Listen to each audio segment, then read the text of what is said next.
Hello dear students. So in this video we are going to discuss the 12th standard HSC board practicals in one shot. आता सगळ्यांना खूप tension आलं आहे. 1-2 दिवसात आमचे practical exam आहेत. प्रॅक्टिकल्समध्ये काय करायचं, प्रॅक्टिकल्सचं मार्क्स डिस्ट्रीब्युशन कसं असणार आहे, प्रॅक्टिकल्समध्ये काय केलं तर जास्त स्कोर करू शकतो किंवा आउट ऑफ स्कोर करू शकतो. भरपूर क्वेरीज असतील तुमच्या डोक्यामध्ये प्रॅक्टिकल संदर्भात. सांगतो बघा, ॲक्च्युली आय टी तुमचा 100 मार्क्सला असतो.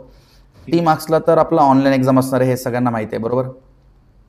T marks we will be having the online exam which is the last exam. Online याच्याबद्दल एक व्हिडिओ बनवून मी ऑलरेडी अपलोड केलेले आहे.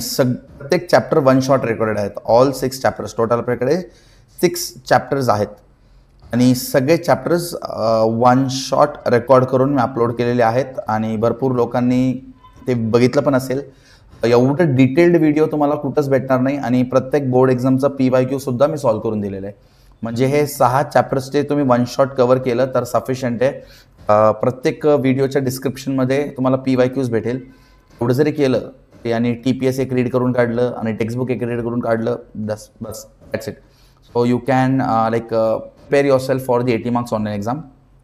टेन्शन नका घेऊ, अजून मी व्हिडिओज अपलोड करणार आहे हे 80 मार्क्स एक्झामसाठी. बस तुमचं टेन्शन याच्यावर नाही आता, मला माहिती आहे तुमचं टेन्शन आहे आता 1-2 दिवसात असणारा प्रॅक्टिकल जो की असतो तुमचा 20 मार्क्स. तुमचं 20 मार्क्स प्रॅक्टिकलचं सगळ्यात जास्त तुमचं आता टेन्शन असेल. आणि भरपूर कॉलेजेसमध्ये लाईक त्यांना थोडं आयडिया दिले की प्रॅक्टिकल कसं असेल. काही मुलांचा तर मला रिसेंटली मेसेज आला की त्यांना अजून पण काही सांगितलंच नाही आहे प्रॅक्टिकलमध्ये नेमकं काय करायचं आहे. त्यांना एवढं सांगितलं की तुम्ही पूर्ण प्रॅक्टिकल करूया, तुम्हाला कोणताही प्रॅक्टिकल बोर्ड एक्झामला येऊ शकतो. ठीक आहे, तर आपण पूर्ण प्रॅक्टिकल रिवाईज करू वन शॉट आणि तुमचे सगळे क्वेरीज क्लिअर करू. वायवामध्ये कोणते क्वेश्चन विचारतील ते पण तुम्हाला सांगेल आणि त्याचा आन्सर पण सांगेल तुम्हाला. ठीक आहे, हे बघा प्रॅक्टिकल असणार आहे 20 मार्क्सचा. ते 20 मार्क्सवर फोकस करा कारण हे 20 मार्क्स खूप इम्पॉर्टंट आहे. स्कोरिंगसाठी तुमच्या प्रॅक्टिकल्समध्ये 20 मार्क्स पडणं हे खूप इम्पॉर्टंट आहे. ठीक आहे, मला आता एक्झॅक्टली बोर्ड एक्झामचे प्रॅक्टिकल स्लिप्स दाखवतो मी. बघा, this is your practical slip which will be given in your practical board exam. This practical slip we have received from the HSC board आणि हे सेम प्रॅक्टिकल स्लिप्स तुम्हाला तुमच्या बोर्डच्या प्रॅक्टिकलमध्ये दिलं जाईल. त्या प्रॅक्टिकल स्लिपमध्ये तुम्हाला एम दिसेल. ठीक आहे, प्रॅक्टिकल स्लिपमध्ये काय दिसेल, तुम्हाला एम दिसेल. जसं की HTMLचा पहिला एम तुम्हाला दिसतोय आणि त्याच्या खाली मार्क्स डिस्ट्रीब्युशन पण दिसतोय तुम्हाला, जसे की नाही. हे बघा, हँड रिटन कोड म्हणजे तुम्हाला आधी बोर्डचा शीट दिला जाईल. बोर्डच्या शीट पेपरवरती तुम्हाला कोड लिहायचं आहे. काही कॉलेजेसमध्ये कोड पेन्सिलने लिहायला सांगतात, मग तुम्हाला ते कोड एक्सटर्नलला दाखवायचा असतो. एक्सटर्नली ते अप्रूव्ह केलं, yes the code is right, then you can write it by your pen. So hand written code काही कॉलेजेसमध्ये डायरेक्ट सांगतात की down with the pen. So hand written code, तुम्ही जे कोड बोर्डच्या शीटवरती लिहिणार आहात कोडला तुम्हाला भेटणार आहेत 5 marks. Correct typing and syntax म्हणजे तुम्ही बरोबर कोड टाईप करून त्याचा सिंटॅक्स व्यवस्थित असेल तर त्याला तुम्हाला भेटेल 5 मार्क्स. एक्झिक्युशन म्हणजे तुमचा आउटपुट आला पाहिजे. आउटपुट येतोय की नाही एक्सटर्नल व्हेरीफाय करतो by seeing your computer. So if your output is there you will get 3 marks. Print out, तर तुम्ही जो आउटपुट एक्झिक्यूट करता आउटपुटचा प्रिंट आउट तुमच्या IT लॅबच्या प्रिंटरमधनं काढला जातो. सो तुम्ही तुमचा प्रॅक्टिकल कंप्लीट केल्यानंतर you can just give the message to the external or the internal that we have completed the execution. Kindly check our execution and if R execution is done kindly give the print out. So तुम्ही फक्त Ctrl+P command देऊन तुम्ही तुमच्या IT टीचरला सांगा. तुम्ही स्वतःहून काही decision घेऊ नका एक्झामिनेशन हॉलमध्ये, कारण प्रिंटआउटचं प्रिंटरचं सगळं सेटिंग्स तुमच्या टीचरला माहिती आहे. नाही तर तुम्ही म्हणताल की मी माझा प्रिंट देतो आणि तिकडं प्रिंट केलं दुसरीकडे. So your IT teacher can get angry on you. So don't do all this such kind of things. तुम्ही फक्त तुमच्या रिस्पेक्टिव्ह टीचरला सांगा की ma'am I have done, sir I have done. ते तुमचं प्रिंटआउट काढून देतील आणि ते प्रिंटआउट तुम्ही त्या बोर्ड पेपरला लावतात. त्यासाठी 2 मार्क असतो. आणि सगळ्यात इम्पॉर्टंट तुमचं कंप्लीट आणि सर्टिफाईड जर्नल असलं पाहिजे. तुमचा IT फाईल, तुमचा IT जर्नल कंप्लीट आणि सर्टिफाईड पण असलं पाहिजे. त्याच्यासाठी तुम्हाला भेटेल 5 मार्क्स. वायवा फक्त एक फॉर्मॅलिटी आहे. ॲक्च्युअलमध्ये जर तुम्ही बोर्डचं सिक्वेन्स बघितलं तर ओरल्स वायवा याच्यासाठी काही मार्क्स नाही आहे, पण एक फॉर्मॅलिटी आहे. बोर्ड्समध्ये आपण ज्यावेळेस बोर्ड एक्झाम देतो तर एक्सटर्नल आपल्याला काही क्वेश्चन विचारतात. हे बेसिकली ते कन्फर्म करतात की तो कोड तुम्ही स्वतः केला आहे की नाही. तर हे व्हेरिफिकेशनसाठी तो वायवाचा एक छोटासा प्रोसेस असतो. समजलं तुम्हाला मार्क्स डिस्ट्रीब्युशन कसं असणार आहे. बरोबर, या सेम पॅटर्नने तुमचा मार्क्स डिस्ट्रीब्युशन असणार आहे. हे SOP 1चा प्रॅक्टिकल स्लिप आहे. SOP 2चा प्रॅक्टिकल स्लिप आहे, SOP 3चा प्रॅक्टिकल स्लिप, ऑडिओ चा प्रॅक्टिकल स्लिप, बरोबर, व्हिडिओचा प्रॅक्टिकल स्लिप आहे हा, जावास्क्रिप्टचा प्रॅक्टिकल स्लिप आहे. हे बघा, तुम्ही कोणताही प्रॅक्टिकल घ्या, तुम्ही HTML, जावास्क्रिप्ट किंवा PHP कोणताही प्रॅक्टिकल घ्या, सगळ्यांचा मार्क्स डिस्ट्रीब्युशन जो आहे तो कॉमन आहे. समजलं? अच्छा, बघा, तर कॉमन आहे, हे सगळ्यांना माहिती आहे.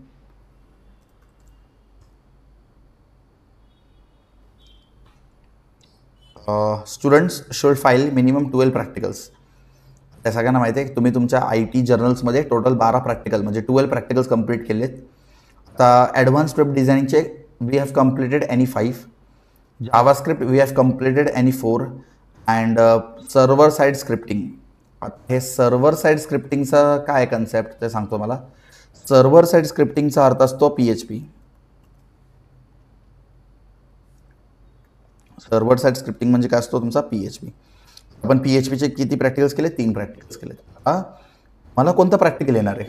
मला कोणतं प्रॅक्टिकल रन करायचं आहे माहीत नाही, नो आयडिया. येस, तर तुम्हाला या 12 प्रॅक्टिकल्सपैकी 12 SOP पैकी तुम्हाला कोणताही SOP तुमच्या बोर्ड एक्झामला येऊ शकतो. आणि तुम्ही तिथं ऑब्जेक्शन घेऊ शकत नाही की मला PHP नको आहे, मला जावास्क्रिप्ट नको आहे, मला चेंज करून द्या.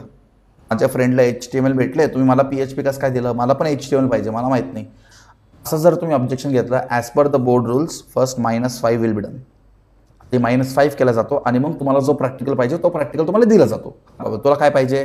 SOP 1 पाहिजे, हे घे, पण -5. असं काही गडबड करू नका, आपल्या हातातले 5 मार्क मायनस करून घेऊ नका. तो तुमचे इंटरनल टीचर किंवा तुमचे एक्सटर्नल जे काही प्रॅक्टिकल्स तुम्हाला असाइन करतायत तुम्ही ॲक्सेप्ट करून घ्या. पहिली गोष्ट, आता येते नाही येते ते सेकंडरी आहे, पण तुम्ही ॲक्सेप्ट करणं हे खूप इम्पॉर्टंट आहे. तिथं कोणत्याही टाईपचं आर्ग्युमेंट वगैरे काय करू नका, तुमचं इम्प्रेशन डाऊन करून घेऊ नका. समजलं? आता काही कॉलेजेसमध्ये असं पण असतो, मी बघितलेलं आहे की त्यांना ऑलरेडी असाइन करून दिलेलं आहे. अच्छा, तुझा सीट नंबर आहे ना, तू हा प्रॅक्टिकल करून यायचं, तुझा सीट नंबर आहे ना, तू हा प्रॅक्टिकल करून यायचं. म्हणजे 12 प्रॅक्टिकलच्या झंझटमध्ये पडूच नका, फक्त एक SOP करा, फक्त एक SOP करा, व्यवस्थित करून या. असं पण काही कॉलेजने ऑप्शन दिलेला असतो. तर हे सगळे इंटरनली होतो, हे सगळं एक्सटर्नलला माहीत नसतो. तर तुम्ही तिथं जाऊन सांगू नका आमच्या मॅमनी, आमच्या सरांनी आम्हाला एकच प्रॅक्टिकल दिलेले, तेच आम्ही करून आले, तुम्ही याच्यातच यायचा. असं तुम्हाला काय एक्सप्लेनेशन द्यायची गरज नाही आहे. समजते सगळ्यांना? सो हे 2 केस आहेत. एक तर तुमच्या कॉलेजमध्ये तुम्हाला पूर्ण 12चे 12 प्रॅक्टिकल्स प्रिपेअर करायला सांगितलं असेल, किंवा तुमच्या कॉलेजचे IT टीचर थोडं सपोर्टिव्ह असेल तर त्यांनी तुम्हाला सांगितलं असेल की तुम्ही 12च्या 12 प्रॅक्टिकल करू नका, फक्त एक प्रॅक्टिकल मी तुमच्या रोल नंबरच्या हिशोबाने जे सांगते किंवा मी तुमच्या सीट नंबरच्या हिशोबाने जे सांगते, एकच प्रॅक्टिकल तुम्ही व्यवस्थित करून या, असं पण असू शकतो. तर हे दोन्ही केस असू शकतो. कोणताही केस असो, आपल्याला आपला बेस्ट द्यायचे प्रॅक्टिकल्सला आणि 20 मार्क्स अचीव्ह करायचे बोर्ड प्रॅक्टिकल एक्झामला. ठीक आहे, मी तुम्हाला मार्क्स डिस्ट्रीब्युशन सांगितले. तर after understanding the marks distribution, now we are going to start each and every practical in 1 shot. आता प्रत्येक प्रॅक्टिकल एकदम डिटेलमध्ये एक्सप्लेन करणं पॉसिबल नाही आहे, पण तरी माझ्या लेवलला किंवा माझ्या एंडवरून जेवढं बेस्ट करता येईल मी तेवढं बेस्ट तुम्हाला एक्सप्लेनेशन द्यायचा प्रयत्न करेन. So let's go to the first practical.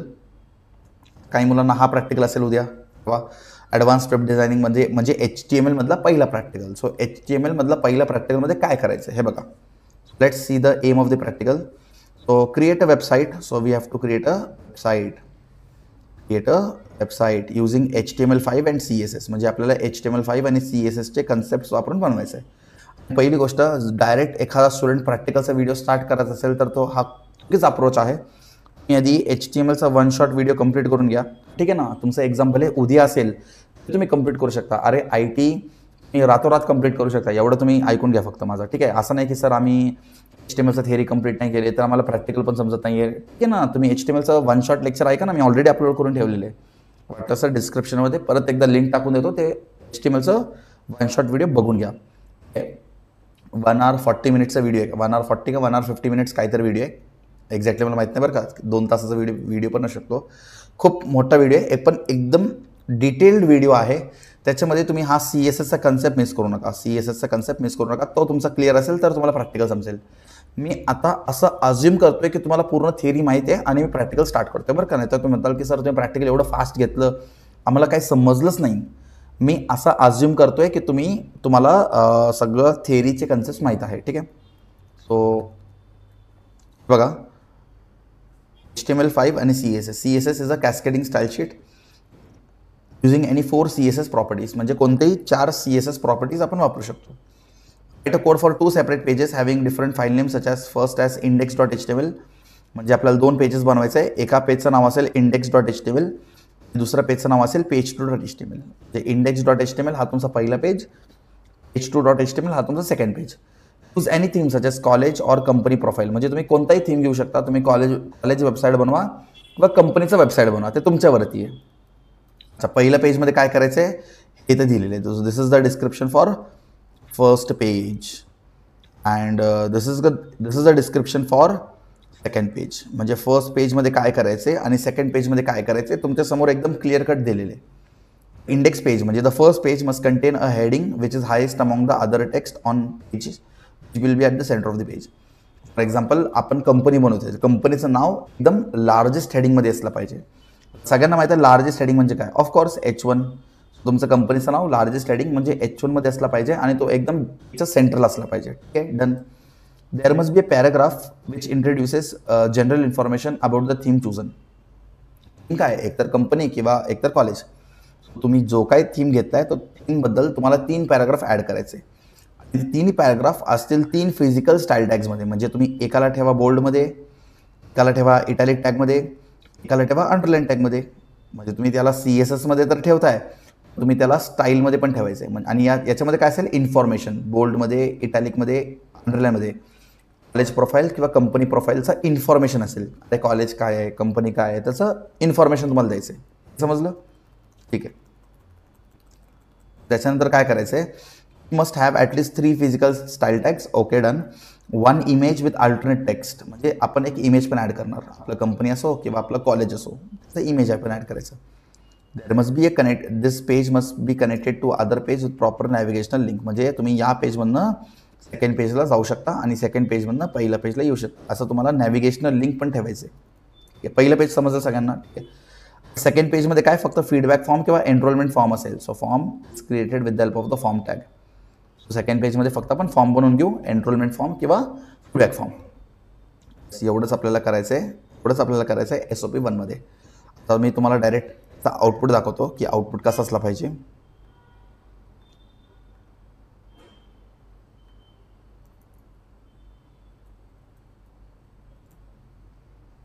बघा SOP 1चा आउटपुट हे याचं नाव काय असलं पाहिजे index.html, याचं नाव असलं पाहिजे form.html किंवा page2.html. नावावर काय नावाचं काही सीन नाही आहे. तरी तुम्हाला चेंज करायचं एक्झामला तुम्ही चेंज करू शकता, कारण प्रॅक्टिकलमध्ये काय सांगितलं आहे, प्रॅक्टिकलमध्ये त्याचं नाव चेंज करायला सांगितलं. बरोबर, तर तुम्ही index.html केलं तरी चालेल. बरोबर, याला आपण ठेवू index.html. ठीक आहे, असं ठेवलं तरी चालेल. आणि याला आपल्याला काय नाव द्यायचं होतं page2.html. ठीक आहे, हे फक्त एक फॉर्मॅलिटी आहे. page2.html दिलं तरी चालेल. बघा index.html जर तुम्ही ओपन केलं तर तुम्हाला आउटपुट दिसला पाहिजे basically. So XYZ junior college Morwadi, just एक एक्झाम्पल घेतले. तुमचं जो काही कॉलेजचं नाव असेल तुम्ही कॉलेजचं नाव देऊ शकता, तुम्ही कंपनीचं नाव देऊ शकता. आणि तुम्हाला बॅकग्राऊंड कलर जो आहे या XYZ, this is an largest heading that is at the centre of the page. त्याला बॅकग्राऊंड कलर आहे. तुमचा पहिलं स्टाईल टॅग बोल्ड, हा आहे इटॅलिक, हा इटॅलिक बघा येत आहे, इटॅलिक इकडे आहे, आणि हा आहे अंडरलाईन. असे 3 फिजिकल स्टाईल टॅग्स पाहिजेत. आणि इथं क्लिक नंतर पेज टू आपण आता नाव चेंज केलं नाही का, आपण काय नाव दिलं page2. तर आपल्याला याच्या कोडमध्ये पण नाव चेंज करावं लागेल page2, मगच ते हायपरलिंक होणार ना. समजते का तुम्हाला? तर आपण नाव काय दिले form.html आपण चेंज करू page2. बरोबर, याला सेव्ह करतो. आणि मग आता तुम्ही index.html ला ओपन करा. नाव when you click on this you will directly go to page2. Output ये काय येत नव्हता, कारण हायपरलिंक होत नव्हता, कारण फाईल नेम डिफरंट होता. ऑलरेडी मी व्हिडिओ लेक्चरमध्ये सगळं सांगितलेलं तुम्हाला. ठीक आहे, हे फॉर्म आहे. फॉर्म कसं क्रिएट करायचं हे पण तुम्हाला माहिती आहे. बरोबर, तरी आपण एकदा कोड 1 गोमध्ये रिवाईज करू शॉर्टमध्ये. सो बघा, हे तर आहे तुमचे basic tags HTML head title. Style tag आपण इथे इन्क्लूड करतोय. सो आता मी जे हायलाईट करतोय, ठीक आहे, दिस इज इंटरनल CSS. काय आहे इंटरनल CSS? तुम्हाला एक्झाममध्ये बोलता आलं पाहिजे. So this is the internal CSS one shot video बघितलात ना, हां वन शॉट व्हिडिओमध्ये मी तुम्हाला सांगितलं आहे what is internal CSS. This much part is your internal CSS. आणि आपण स्टाईल कुणाला देतोय, H1ला स्टाईल देतोय, बोल्ड टॅगला स्टाईल देतोय, अंडरलाईन टॅगला स्टॅग देतोय आणि इटॅलिक्स टॅगला टाईल देतोय. बरोबर. सो यांना आपण स्टाईल देतोय. बरोबर, यांना आपण स्टाईल देतोय. सो हे स्टाईल आपण पुढं वापरू शकतो. समजलं तुम्हाला हे. त्याच्यानंतर मग आपण बॉडी ब्लॅक बॅकग्राऊंड कलर देतोय. अच्छा, आता मी direct H1 align equal to centre का सांगितलं, कारण मला माझा कंटेंट पेजच्या मध्ये पाहिजे. So H1 alignment is equal to centre, name of the college and close the H1 tag. त्याच्यानंतर पॅराग्राफ टॅग यूज करतोय. पॅराग्राफमध्ये मी 3 फिजिकल स्टाईल टॅग वापरणार आहे. 3 फिजिकल स्टाईल टॅग. माझा पहिलं फिजिकल स्टाईल टॅग आहे बोल्ड, दुसरं फिजिकल स्टाईल टॅग आहे अंडरलाईन, तिसरं फिजिकल स्टाईल टॅग आहे इटॅलिक्स. त्याच्या आतमधलं कंटेंट जस्ट कॉपी पेस्ट केले, किंवा तुम्ही जस्ट कॉलेजबद्दल थोडं इन्फॉर्मेशन ॲड करू शकता, किंवा तुम्ही कंपनीबद्दल थोडं बहुत इन्फॉर्मेशन ॲड करू शकता. बरोबर. हे सगळं तर क्लिअर आहे. पण आता इमेज कसं ॲड करायचा हे सगळ्यात मोठा प्रश्न आहे. भरपूर लोकांना इमेज कसं ॲड करायचा खूप डिफिकल्ट जातो. बघा, मी तुम्हाला एक इमेज डाउनलोड करून दाखवतो. बेसिकली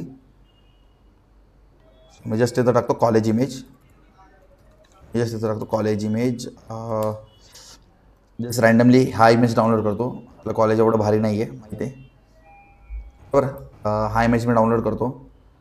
सेव्ह इमेज ॲज करायचं. आता माझा HTML फाईल ज्या लोकेशनला आहे त्याच लोकेशनला आपला इमेज सेव्ह झाला पाहिजे. बरोबर. File just save it as IMG. बरं, स्मॉलमध्ये सेव्ह करतो IMG. बाकी काही तुम्ही चेंजेस करू नका. मी त्या फोल्डरमध्ये सेव्ह करतो. बरं का, मी त्या फोल्डर म्हणजे डेस्कटॉपमध्ये practical one shot lecture science HTML SOP1 याच फोल्डरमध्ये माझा HTML फाईल आहे. सो मी याच फोल्डरमध्ये त्याला सेव्ह करेल. फोल्डर एकदा चेक करू खरंच आपण सेव्ह केलं की नाही.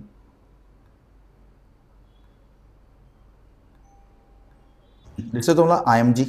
आधी हा नव्हता, आत्ता आला, कारण आत्ता आपण डाउनलोड केलेले. बरोबर. चलो, आता आपण आपल्या कोडिंगमध्ये जाऊ आणि देऊ IMG.jpg. जो इमेज डाउनलोड केले त्याचा फॉर्मॅट आहे .jpg. बघा, .jpg फाईल. राईट. सो नाव सेव्ह दिस. त्याला मिनिमाइज करा, इंडेक्सला ओपन करा. जो नव्हतं कॉलेजचा इमेज. आता कॉलेजचा इमेज आपल्या वेबसाईटमध्ये खूप मोठं झालं आहे, तर त्याला छोटंही करू शकतो by defining the height and width. So here we can define the height and width. height is equal to say 200 and width is equal to say 300. height and width पण डिफाईन करू शकतो. बरोबर. त्याला रिफ्रेश करा. तर ठीक आहे, बस एक इमेज ॲड करायचं होतं. आणि इथं क्लिक केल्यानंतर आपण कुठं जाणार, इथं क्लिक केल्यानंतर will go to the page 2. Page 2 मध्ये काय, फॉर्म, स्टुडंट एनरोलमेंट फॉर्म किंवा स्टुडंट रजिस्ट्रेशन फॉर्म आहे. तुम्ही बघू शकता हे टेक्स्ट बॉक्स आहे. हे मेल फिमेल दोन्ही चूज होत आहे. दोन्ही चूज नाही झाले पाहिजे, दोन्हीपैकी एकच चूज झाला पाहिजे. चेकबॉक्स मल्टिपल सिलेक्शन करतो चेकबॉक्सने. आणि हे ड्रॉपडाऊन लिस्ट आहे. So by dropdown list you can select any one. इथून बॅक केलं you can come to your first page and इथून हायपरलिंकवरती क्लिक केलं you can go to your form page. मग सगळ्यांना काय करायचं आहे, एवढंच आहे तुमचा प्रॅक्टिकल वन. फक्त आपण या पेजचं कोडिंग तर बघितलं आहे, फक्त आपल्याला या पेजचं कोडिंग बघायचं आहे. ठीक आहे. आय होपचं कोडिंग तुम्हाला क्लिअर आहे. सो हे तुमचं क्लिअर असेल तर कोडिंग तुम्हाला पटकन समजलं असेल. इमेज ॲड केलं, इमेज नंतर हायपरलिंक केलं. हायपरलिंक कसं करतो बाय AHREF, अँकर टॅग वापरतो. ए मीन्स अँकर tag, HREF means hyperlink reference. अँकर हायपरलिंक रेफरन्स. आणि हा कंटेंट असेल आणि या कंटेंटवरती तुम्ही क्लिक केल्यानंतर तुम्ही page2.html मध्ये लँड होता. Is that clear everybody? चलो, सो हे नंतर तुमचं क्लिअर असेल. So this is image and these are the file tags. Okay. हा आहे तुमचा इंटरनल CSS. ओके. चलो, सो आपण पेज 2 म्हणजे या हे फॉर्मचा पेजचा कोड बघूयात आपण. पेज 2. सो याचा कोड बघूयात. Open with. ओके. हा बघा तुमचा कोड आहे तुमच्यासमोर. हेतपर्यंत तुमचे बेसिक टॅग्स आहेत, हेतपर्यंत काही सांगायची गरज नाही. त्यानंतर first name input type equal text, last name input type equal text. ईमेलसाठी input type equal to email असला पाहिजे. तर input type is equal to email असला पाहिजे. बरोबर. आता रेडिओ बटनमध्ये दोन्ही रेडिओ बटन सिलेक्ट होत आहे, पण एकच रेडिओ बटन सिलेक्ट झाला पाहिजे, कारण जेंडर चूज करताना दोन्ही कसं काय चूज करू शकतो, बरोबर. आपण इथं काय करू, input type is equal to radio, name देऊ, name is equal to say R1, आणि दुसऱ्या रेडिओ बटनलाही आपल्याला सेम करायचं आहे, name is equal to R1. So दोन्ही रेडिओ बटनला आपण सेम नाव देऊ. सो जर इथं R1 दिलं आणि इथं तुम्ही R2 दिलं तर दोन्ही रेडिओ बटन परत सिलेक्ट होईल. दोन्हीकडे जर R1 असेल तर दोन रेडिओ बटनपैकी एक रेडिओ बटन सिलेक्ट होईल. So the name should be same. Logic तुम्ही समजून घ्या. बघा, रिफ्रेश करतो. सो सी, मेल फिमेल दोन्हीपैकी एकच आपण चूज करू शकतो, दोन्ही चूज करू शकत नाही. वाय? बिकॉज आपण कम्प्युटर सांगितले दोन रेडिओ बटन नाही, पण दोघांचं नाव सेम दिले. कम्प्युटर काय करणार, एकच सिलेक्शन करणार, दोन सिलेक्शन करणार नाही. समजलं? सो आहे चेकबॉक्स आणि हा आहे तुमचा ड्रॉपडाऊन लिस्ट. वन शॉट व्हिडिओमध्ये प्रत्येक टॅगवरती एकदम डिटेल्ड एक्सप्लेनेशन आहे. आता पण एखाद्या स्टुडंटला कोणत्याही टॅगवरती डिटेल्ड एक्सप्लेनेशन पाहिजे असेल, please refer the one shot video. This is just for the practical purpose. हा व्हिडिओ जास्त लेंदी नाही करू शकत मी फक्त प्रॅक्टिकल पॉईंट ऑफ व्ह्यूने तुम्हाला एक्सप्लेन करतो सगळं. ठीक आहे, चलो. So we have done with the SOP 1. आता आपण जाऊयात SOP 2 कडे.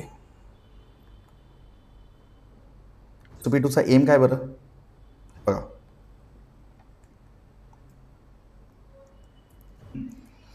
Create a website using HTML and CSS code and design a web page as a layout below. म्हणजे तुम्हाला असा सेम लेआउट बनवायचा आहे. तुम्ही HTML आणि CSSचा कन्सेप्ट वापरून असा सेम लेआउट तुम्हाला बनवून दाखवायचं आहे.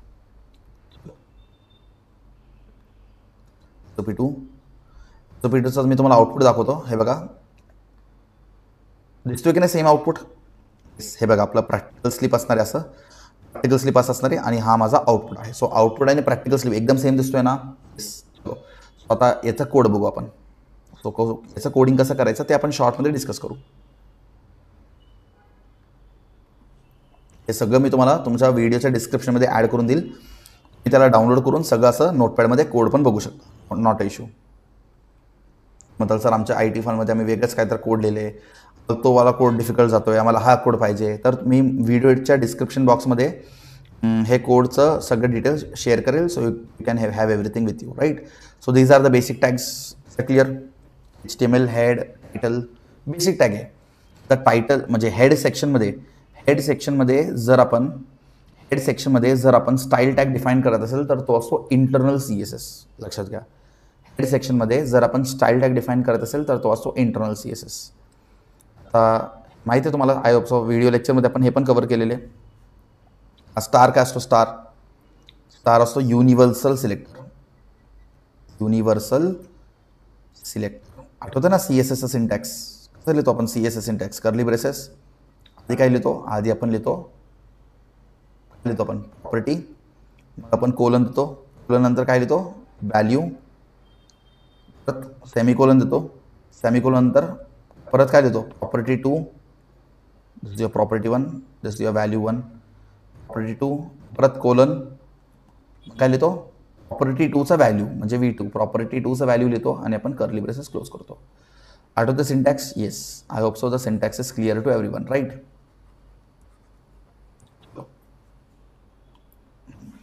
आता हे झालं युनिव्हर्सल सिलेक्टर. म्हणजे हा स्टाईल सगळीकडे ॲप्लिकेबल असेल. डिव्ह म्हणजे डिव्हिजन, डिव्ह म्हणजे डिवाइड, डिव्ह टॅग म्हणजे काय असतो? डिवाइड. आपण स्क्रीनला डिवाइड करू शकतो, कारण आपल्याला स्क्रीनला दोन पार्ट्समध्ये डिवाइड करायचं आहे. एक असतो लेफ्ट आणि एक असतो राईट. आपल्याला आपल्या स्क्रीनला ना दोन पार्ट्समध्ये डिवाइड करायचं आहे, लेफ्ट अँड राईट. दाखवतो तुम्हाला, बघा. So see, this is a left portion and this is a right portion. समजते तुम्हाला? पण डिव्ह टॅग का वापरतोय? So by using div tag we can divide the screen. So this is div left, याला आपण म्हणू डिव्ह लेफ्ट, याला आपण म्हणू div divide right. So div left, divide right. So divide left and divide right. सो दोन पार्ट्समध्ये आपल्याला आपल्या स्क्रीनला डिवाइड करायचं आहे. म्हणजे विंडो एकच आहे, पण त्या एका विंडोला आपल्याला दोन पार्ट्समध्ये डिवाइड करायचं आहे. सो आपण लिहितो डिव्ह लेफ्ट अँड डिव्ह राईट. समजते?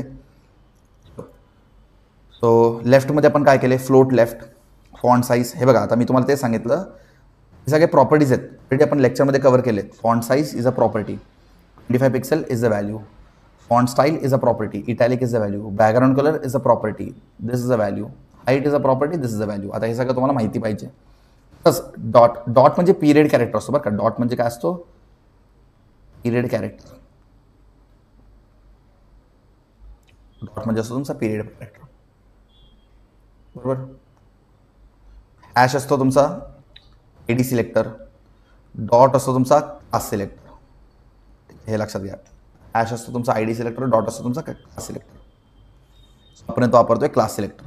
लेफ्टसाठी फ्लोट लेफ्ट, त्याचे स्टाईल्स. राईटसाठी पण स्टाईल, म्हणजे इथं आपण बेसिकली स्टाईल डिफाईन करून ठेवले. इथं आपण बेसिकली स्टाईल्सला डिफाईन करून ठेवले. मग आपण हेड टॅग क्लोज केला, मग बॉडी टॅग ओपन केलं, मग आपण सांगतोय डिव्ह स्टाईल, आपण त्याचं विड्थ डिफाईन करतोय 100%, बॅकग्राऊंड कलर देतोय, बरोबर. आणि इथं पण आपण स्टाईल डिफाईन करतोय. सो इथं डिव्हला आपण स्टाईल देतोय. So this is your inline CSS. म्हणजे टॅग समोर एक तुम्ही लक्षात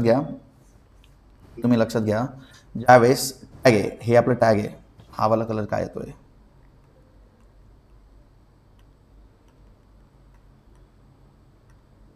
हे जाऊ दे. डिव्ह आपला टॅग आहे, बरोबर. हे सिलेक्ट केलंय का?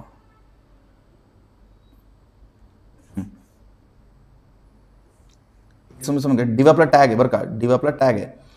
समोर जर स्टाईल असेल, तर त्याला आपण म्हणतो इनलाईन CSS. काय म्हणतो त्याला?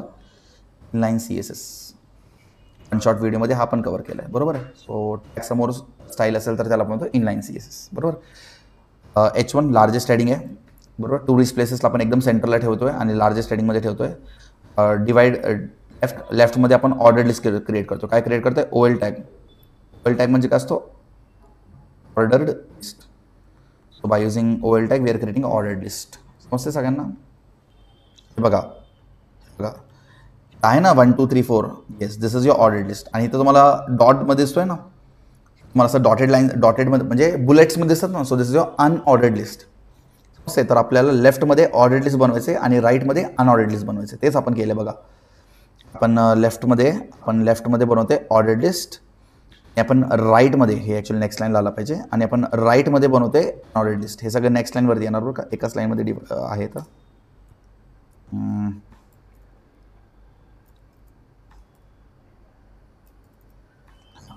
सो हे राईटमध्ये आपण बनवतोय UL आणि लेफ्टमध्ये आपण बनवतोय OL. ओके. आणि पुणे, बँगलोर, हैदराबाद, दिल्ली, हे सगळं काय आहे? हे सगळं बेसिकली आपलं सिटीचे नाव आहेत, जे आपलं लेफ्टला आहे ऑर्डर्ड लिस्ट.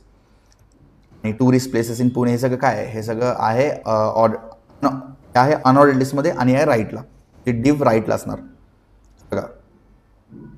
डिव्ह क्लास राईटला असेल. क्लास ऑलरेडी पण डिफाईन केलं नाही. तर डॉट म्हणजे काय? क्लास. सांगितलं ना, डॉट म्हणजे काय असतो? क्लास. तुम्ही लक्षात घ्या, हॅश म्हणजे असतो ID सिलेक्टर, डॉट म्हणजे असतो तुमचा क्लास सिलेक्टर. आपण लेफ्ट क्लासला एक स्टाईल डिफाईन केली आणि हा स्टाईल असेल, आणि हा स्टाईल डायरेक्टली याच्यावरती ॲप्लिकेबल असेल. समजलं? आपण राईटसाठी पण एक स्टाईल डिफाईन केले, बरोबर. आता राईटसाठी हा वाला स्टाईल डिफाईन केले, बरोबर. आता हा स्टाईल आपण डिफाईन केलेत. आता हा स्टाईल कुणासाठी असेल? हा स्टाईल असेल डिव्हिजन राईटसाठी. म्हणजे हा स्टाईल राईट साईडला जे काही एलिमेंट्स असेल, हे राईट साईडच्या एलिमेंट्सवरती हा स्टाईल येऊन जाईल. लेफ्ट साईडच्या एलिमेंट्सवरती हा वाला स्टाईल येऊन जाईल, पहिला स्टाईल. आपला प्रॅक्टिकल आहे. समजलं? एवढंच आहे या प्रॅक्टिकलमध्ये. आणि हे एवढंच कोड आहे. एवढं कोड केलं तर तुमचं आउटपुट येऊन जाईल. ठीक आहे. So we have completed with the SOP 2. आता आपण जाऊ SOP 3 कडे.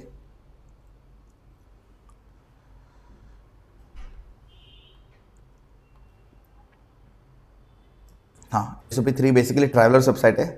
इथं आपल्याला क्रिएट करायचं आहे external CSS. So basically this is a travellers website. मला शॉर्टमध्ये सांगतो आउटपुट दाखवूनच. SOP 3 चा आउटपुट कसा असला पाहिजे बघा.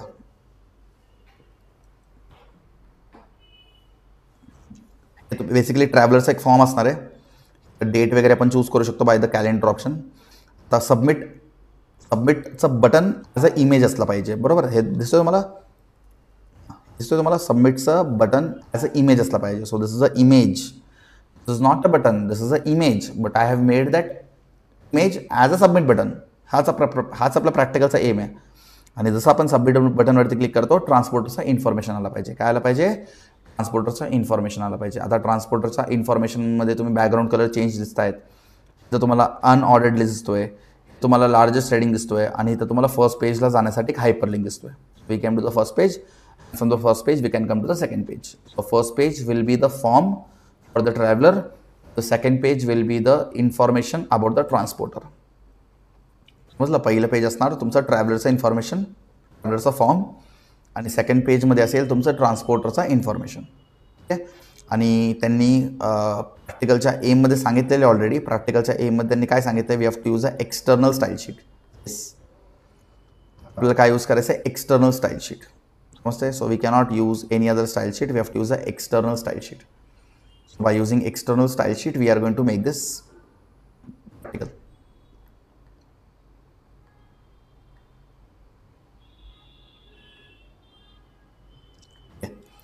तर हे तर बेसिकली आपल्याला 3 पेजेस क्रिएट करायचे आहेत. आता मी सबमिट बटन ऑलरेडी डाउनलोड करून ठेवले. हा एक इमेज आहे बेसिकली. हा इमेज मी ऑलरेडी डाउनलोड करून ठेवले इंटरनेटमधून. बरं, आणि हेच आपण ॲज अ बटन म्हणून क्रिएट करतोय. आता आपल्याला एक एक्सटर्नल CS साठी एक फाईल बनावं लागेल. सो जर तुम्ही याला ओपन केलं तर तुम्हाला परत कोडच भेटणार आहे. So these are just the styles. These are just the styles. I hope so you can see the style. बरोबर, म्हणजे H1ला रेड कलर दिले, बॉडीला बॅकग्राऊंड कलर दिले लाईट ब्लू, लिस्टला दिलं व्हाईट कलर, अनऑर्डर्ड लिस्टला बॅकग्राऊंड कलर दिले ग्रीन. याला सेव्ह करताना आपण फक्त सेव्ह ॲज करणार .phpने. सेव्ह ॲज करणार .cssने. कारण हा आपला एक्सटर्नल फाईल आहे. This is our external CSS, right? This is our external file. मला दिसतोय type cascading style sheet document. आता हे कॅस्केडिंग स्टाईल शीट डॉक्युमेंट कसं काय आलं? कारण आपण त्याला सेव्ह केलं .cssने. सो .cssने सेव्ह केल्यामुळं तो CSSच्या फॉर्ममध्ये आला. आता आपण त्याला लिंक करू द पेज 1. तर तुम्ही पेज 1चा कोड बघितलं, so you can see the code of page 1. हा आहे तुमचा कोड.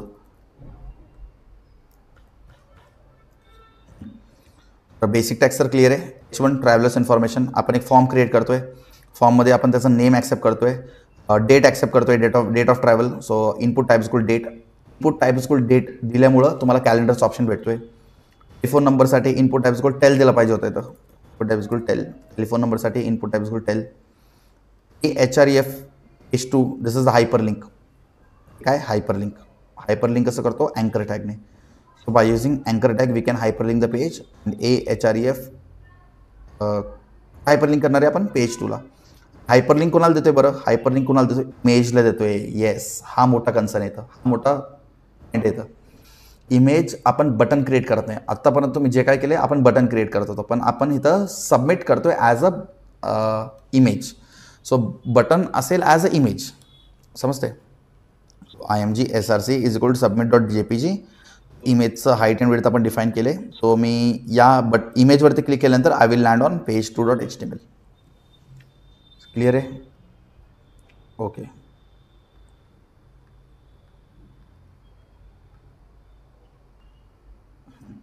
पेज 2 मध्ये काय असलं पाहिजे? पेज 2 मध्ये आपला ॲक्च्युअल एक्सटर्नल CSSला लिंक करायचं आहे.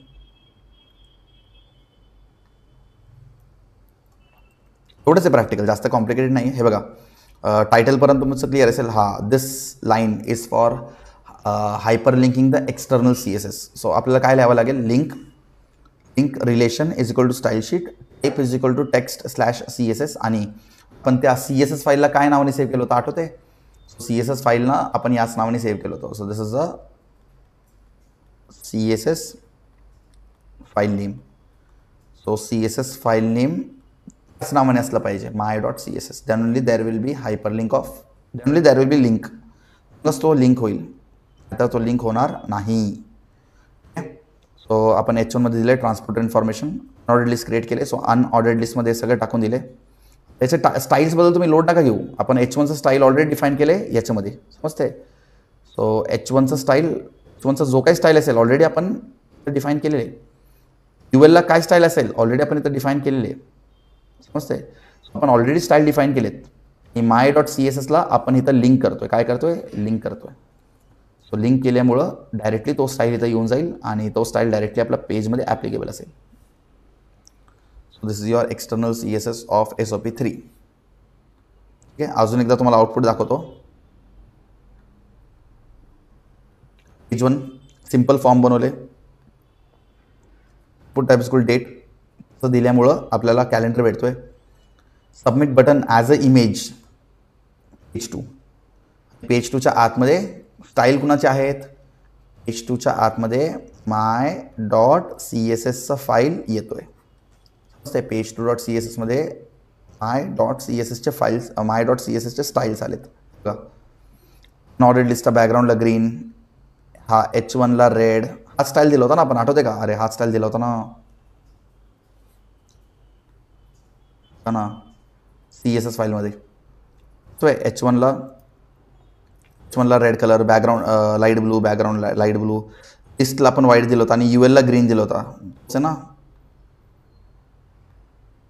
लाईट ब्लू बॅकग्राऊंड आहे.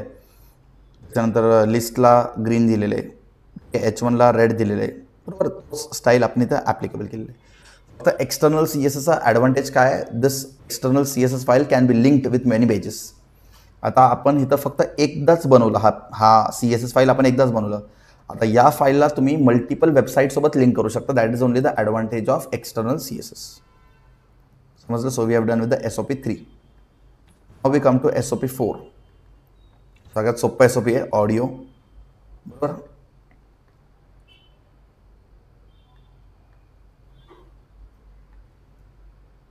आता हे वाला प्रॅक्टिकल मी स्किप केलेले, हा थोडं कॉम्प्लिकेटेड आहे, स्किप केले, पण तरी काही कॉलेजेसमध्ये हे प्रॅक्टिकल घेतात. यूज ऑफ ऑडिओमध्ये काय, तुम्हाला 2 पेजेस क्रिएट करायचे, एक विथ कंट्रोल आणि एक विदाउट कंट्रोल. सो पहिलं पेजमध्ये काय आहे, बेसिकली तुम्हाला एक .html ने एक फाईल क्रिएट करायचे आणि the audio file must play as soon as the web page loads in browser and it will start over again every time Wien it is completed. जसं तुम्ही तुमचा पेज ओपन करता, तुमचा ब्राउझरमध्ये audio load झाला पाहिजे आणि त्याला ऑटोमॅटिकली प्ले झाला पाहिजे. तुम्ही म्हणजे तो एंड झाल्यानंतर परत तो स्टार्टिंगपासून स्टार्ट झाला पाहिजे. बेसिकली त्याला लूपमध्ये टाकायचं आहे. कशामध्ये टाकायचं? लूपमध्ये टाकायचं आहे. आणि दुसऱ्या पेजमध्ये आपल्याला .wav, .mp3, असं डिफरंट एक्सटेन्शनचे ऑडिओ फाईल्स ॲड करून बघायचं आहे की आपला ब्राउझर सपोर्ट करतोय की नाही करतोय.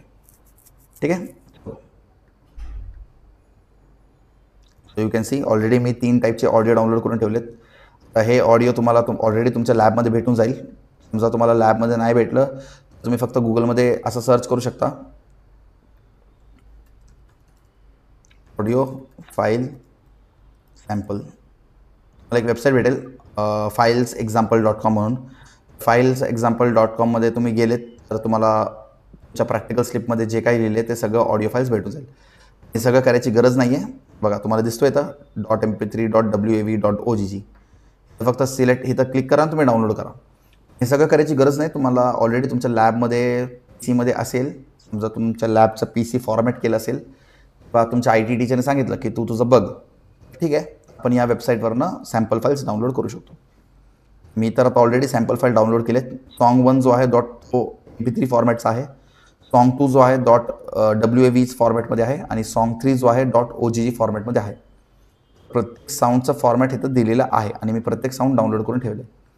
ऑडिओचं पेज ओपन करताच तुम्हाला इथं दिसेल audio with control and this is the audio. So audio add करण्यासाठी आपल्याला एक टॅग यूज करावा लागतो. आता हे ऑडिओ कसं आलं? By using the audio tag. So audio can be added with the help of audio tag. ठीक आहे. आय डोंट नो तुम्हाला हे इथलं ऑडिओ विजिबल असेल की नाही. ठीक आहे. काय आहे बेसिकली ऑडिओ प्ले होतोय आता. ठीक आहे. माईक कनेक्टेड असल्यामुळे तुम्हाला ऑडिओ ऐकू येते की नाही, आय डोंट नो. आता आपल्याला बघायचं आहे, पॉज करतो. आपल्याला बघायचं आहे ऑडिओ एंड झाल्यानंतर ऑटोमॅटिकली प्ले झाला पाहिजे. हे नोट करायचं आहे. ऑडिओ एंड झाल्यानंतर परत प्ले झाला पाहिजे.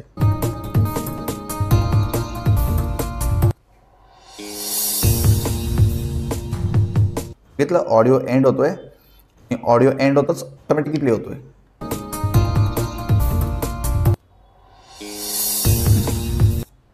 हे का होतोय, हे का होतंय, ऑडिओ एंड होताच ऑटोमॅटिकली का प्ले होतोय, कारण आपण याला ठेवले लूपमध्ये. कशामध्ये ठेवले, लूपमध्ये. जर तुम्ही याचा कोड बघितलं,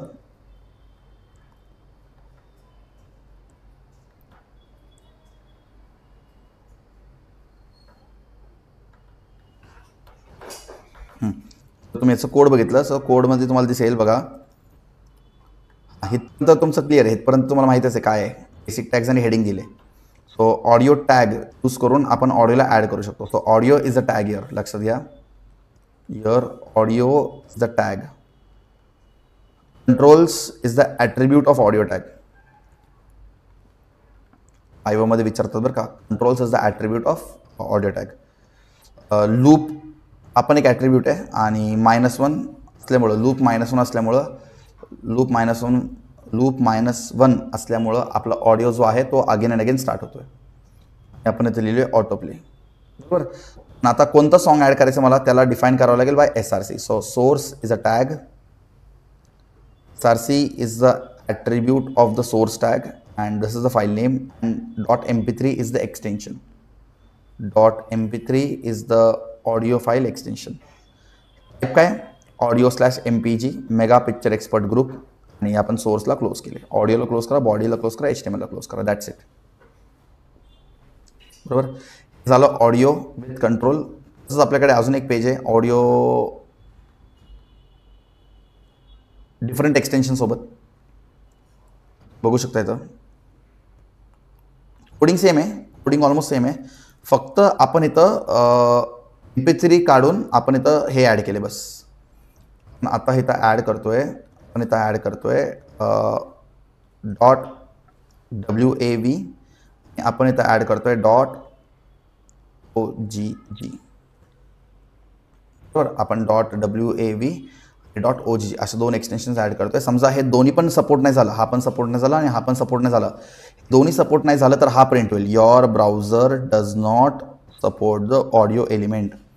हा स्टेटमेंट कधी प्रिंट होणार, जर .wav आणि .ogg दोन्ही सपोर्ट नाही झालं, हा स्टेटमेंट प्रिंट होईल. दोन्हीपैकी एक जरी सपोर्ट झाला तर तो रन होईल आणि तो स्टेटमेंट प्रिंट होणार नाही. समजा हा रन झाला, हा प्रिंट होणार नाही, ठीक आहे. तो तुम्हाला रन करून दाखवतो.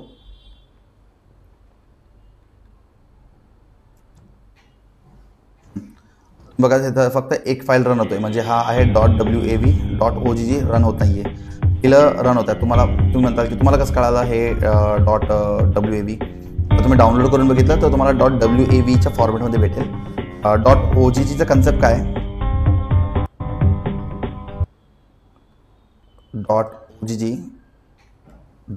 .ogg बेसिकली हा एक ऑडिओ फाईल एक्सटेन्शन पण आहे, हा एक ऑडिओ फाईल एक्सटेन्शन पण आहे आणि एक व्हिडिओ फाईल एक्सटेन्शन पण आहे. मोस्टली .ogg आपण ते यूट्यूबच्या सबटायटलसाठी वापरतो. आता तुम्हाला इथं व्हिडिओ प्ले होतो, खाली असं लिहून येतो टेक्स्ट, सो यूट्यूबच्या सबटायटलसाठी आपण जो वापरतो हा एक्सटेन्शन .ogg.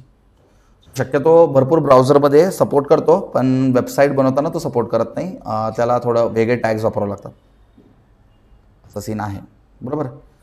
तर एक कन्क्लुजन चार्ट पण तुम्हाला ड्रॉ करायचं एक्झाममध्ये. सो प्रॅक्टिकलमध्ये तुम्हाला काय शिकायला भेटलं, आहे कन्क्लुजन.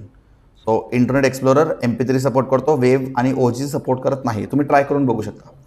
मायक्रोसॉफ्ट एज तिघांनाही सपोर्ट करतो, गुगल क्रोम तिघांनाही सपोर्ट करतो, पण ऑटो प्ले वर्क होत नाही. एस्केप नॅव्हिगेटर सपोर्ट करत नाही, कोणाला सपोर्ट करत नाही, हा एक जुना ब्राउझर आहे बेसिकली. फायरफॉक्स तिघांनाही सपोर्ट करतो, सफारी फक्त MP3 वेव्हला सपोर्ट करतो, OGGला सपोर्ट करत नाही. So this is the conclusion. आपण प्रत्येक ऑडिओ फाईल एक्सटेन्शन प्रत्येक ब्राउझरमध्ये रन करून बघतोय की तो कुठं सपोर्ट करतो आणि कुठं सपोर्ट करत नाही. एवढंच आपल्याला या प्रॅक्टिकलमधून शिकायचं आहे, क्लिअर. जसं आपण ऑडिओचं केलं तसं सेम आपल्याला करायचं आहे व्हिडिओचा. That is your SOP number 5. So जसं आपण ऑडिओ रिपीट केलं तसंच आपल्याला सेम रिपीट करायचं आहे फॉर व्हिडिओ, सेम एकदम सेम. फक्त इथं एकच आहे की तुमचा जो व्हिडिओ आहे त्याचे डायमेन्शन्स असतात. सो व्हिडिओचा डायमेन्शन असतो 150x150 for first one, and second व्हिडिओचा डायमेन्शन असतो 300x300 पिक्सेल्समध्ये असतो. सो बेसिकली हे काय आहे, हाईट अँड विड्थ आहे. काय, this is your height and this is your width. So we have to only define the height and width and our practical is done. Okay, so see, आपण इकडे जाऊयात आपल्या SOP5ला. So मी तुम्हाला इथं पण 3 sample files आहेत. आपल्याला हे प्रॅक्टिकल कंप्लीट करण्यासाठी लागेल 3 sample files. So we will require 3 sample file. So these are the 3 sample files. The extensions of .mp4, .webm and .ogg. So आपल्याकडे 3 टाईपचे सॅम्पल फाइल्स आहेत and all these are the video sample files. कोणते sample files आहेत? Video sample files आहेत. बरं, all these 3 are the video sample files. तर तेच म्हणतोय, तुमच्या PC मध्ये असेल तर ठीक, नाही तर टीचरला त्रास देऊ नका, तुम्ही स्वतः डाउनलोड करू शकता. स्वतः कसं डाउनलोड करणार? जस्ट तुम्हाला आता सांगितलं मी. जसं सॅम्पल व्हिडिओजवरती क्लिक करा, खाली स्क्रोल करा. खाली स्क्रोल केल्यानंतर तुम्हाला भरपूर एक्सटेन्शनचे व्हिडिओ फाईल्स भेटतील. तुम्हाला प्रॅक्टिकलमध्ये काय सांगितले? WebM, MP4, OGG हे 3च डाउनलोड करायचं. हे 3च सॅम्पल फाईल डाउनलोड करायचं. हे बघा, MP4, WebM, OGG इथलं सॅम्पल फाईल डाउनलोड करा, एक फोल्डर बनवा आणि त्या फोल्डरमध्ये टाकून द्या. त्याला नाव द्या. आता इनिशियली तुम्ही ज्यावेळेस इंटरनेटवरनं एखादा फाईल डाउनलोड करता त्याचं नाव असं खूप मोठं असतो. मग तुम्ही काय करायचं, त्याचं नाव छोटं करून टाका. असं करून टाका, व्हिडिओ 1, व्हिडिओ 2, व्हिडिओ 3. तर व्हिडिओ 1चा टाईप काय आहे? MP4. व्हिडिओ 2चा टाईप काय आहे? WebM. व्हिडिओ 3चा टाईप काय आहे? OGG. क्लिअर? व्हिडिओ 1मध्ये काय करायचं आहे? आपलं व्हिडिओ पहिल्या पेजमध्ये काय करायचं आहे? इथं पण 2 पेज क्रिएट करायचं आहे. प्रत्येक व्हिडिओ दिसते.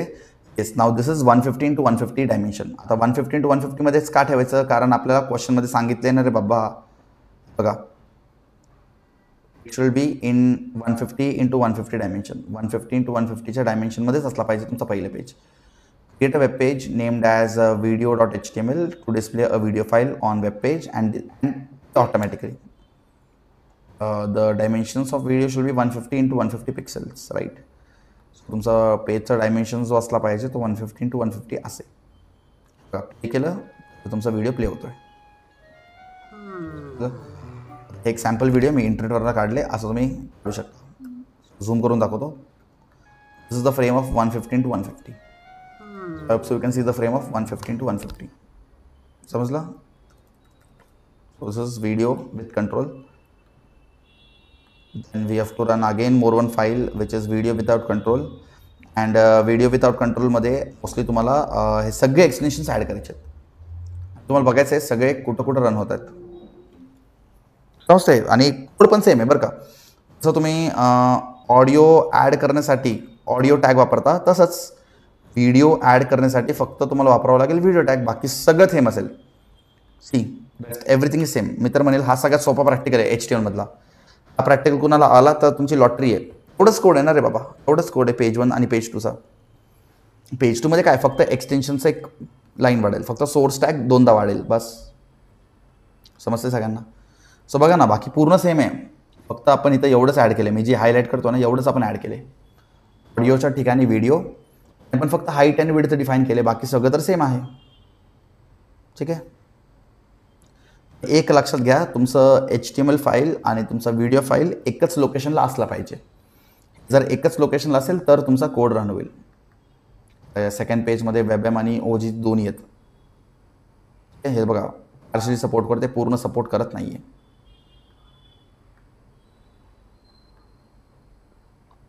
कन्क्लुजन काय शिकलात? Conclusion, this is the conclusion. समजलं? इंटरनेट एक्सप्लोररवरती फक्त MP4 सपोर्ट करतो, WebM आणि OGG सपोर्ट करत नाही. मायक्रोसॉफ्ट एजवरती तिघे सपोर्ट करतात, गुगल क्रोमवरती तिघे सपोर्ट करतात, नेटस्केप नॅव्हिगेटर तिकडून सपोर्ट करत आहे. सो हा कन्क्लुजन चार्ट तुम्हाला माहिती पाहिजे. समजलं? बस एवढंच आहे तुमचा practical number 4 and 5. Here we have done with the HTML all practicals. HTMLचे सगळे प्रॅक्टिकल्स डन. बाकीचे पण प्रॅक्टिकल्स आहेत, पण ते तर शक्यतो जास्त करून कॉलेजेस घेत नाही. आता आपण स्टार्ट करू जावास्क्रिप्ट. जावास्क्रिप्ट भरपूर मुलांना डिफिकल्ट जातो, पण जावास्क्रिप्ट हे समजून घेणे एकच ऑप्शन आहे. जावास्क्रिप्ट पहिलं प्रॅक्टिकल काय आहे, बॅकग्राऊंड कलर चेंज करायचा आपल्याला, बरोबर.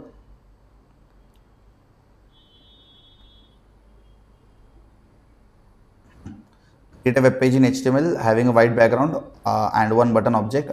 जे आपल्याला काय करायचं आहे, 7 डिफरंट कलर्स चेंज झाले पाहिजेत after every dash second. You can take 1 second, you can take 5 second, म्हणजे तुम्ही टाईम ठरवा. टाईम झाला की बॅकग्राऊंड कलर चेंज झाला पाहिजे, 7 बॅकग्राऊंड कलर चेंज झाले पाहिजेत. समजते. हा एक पेज झाला, हा एक page, this is your page number 1. आणि सेकंड पेजमध्ये काय करायचं आहे, तसंच करायचं आहे, फक्त इथे एक बटन असलं पाहिजे आणि इथं इव्हेंट असला पाहिजे, इव्हेंट ड्रिव्हन कोड असला पाहिजे. आता इव्हेंट ड्रिव्हन कोड काय तुम्हाला माहिती आहे ऑलरेडी, बरोबर. आपण वन शॉट व्हिडिओमध्ये डिस्कस केलेले. आता एक जेंटल रिमाइंडर, जर कोण डायरेक्ट प्रॅक्टिकल स्टार्ट करत असेल तर डिफिकल्ट जाईल. First complete one shot lecture. Request आहे माझा, आधी वन शॉट लेक्चर कंप्लीट करा जावास्क्रिप्टचा वन शॉट लेक्चर कंप्लीट झालं, मग तुम्ही हे प्रॅक्टिकल स्टार्ट करू शकता. परत प्रॅक्टिकल स्टार्ट करू नका, काही समजणार नाही.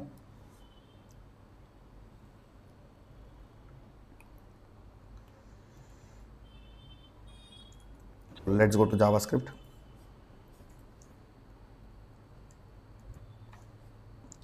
जावास्क्रिप्टचं पहिलं प्रॅक्टिकल मी तुम्हाला आउटपुट दाखवून देतो डायरेक्ट.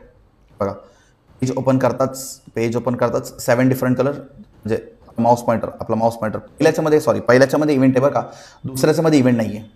मी उलटं सांगितलं मागाशी एम रीड करताना. पहिलं आउटपुट स्क्रीनवरती इव्हेंट आहे. इव्हेंट म्हणजे काय, तोपर्यंत माझा माउस पॉइंटर त्या बटनवरती जात नाही, तोपर्यंत इव्हेंट स्टार्ट होणार नाही. See, as soon as my mouse pointer is going to go here on this button over here, background color every 1 second नंतर चेंज होतोय, हो की नाही. After every 1 second the background colour has started to change. म्हणजे background colour change होणं कधी start झालं, ज्यावेळेस माझा माउस पॉइंटर या बटनवरती गेला. जसं माझा माउस पॉइंटर या बटनवरती गेला, इव्हेंट स्टार्ट झाला. So this is called as event driven programme.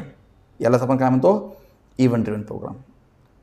Second याच्यामध्ये काय करायचं आहे, सेकंड याच्यामध्ये बेसिकली ऑटोमॅटिकली, म्हणजे इथं इव्हेंटच नसणार आहे, तुमचं पेज ओपन झाल्या बॅकग्राऊंड कलर चेंज व्हायला सुरू होणार आहेत. आणि एक ऑप्शन आहे ना, पेज अनलोड, म्हणजे तुम्ही पेजला परत लोड करा.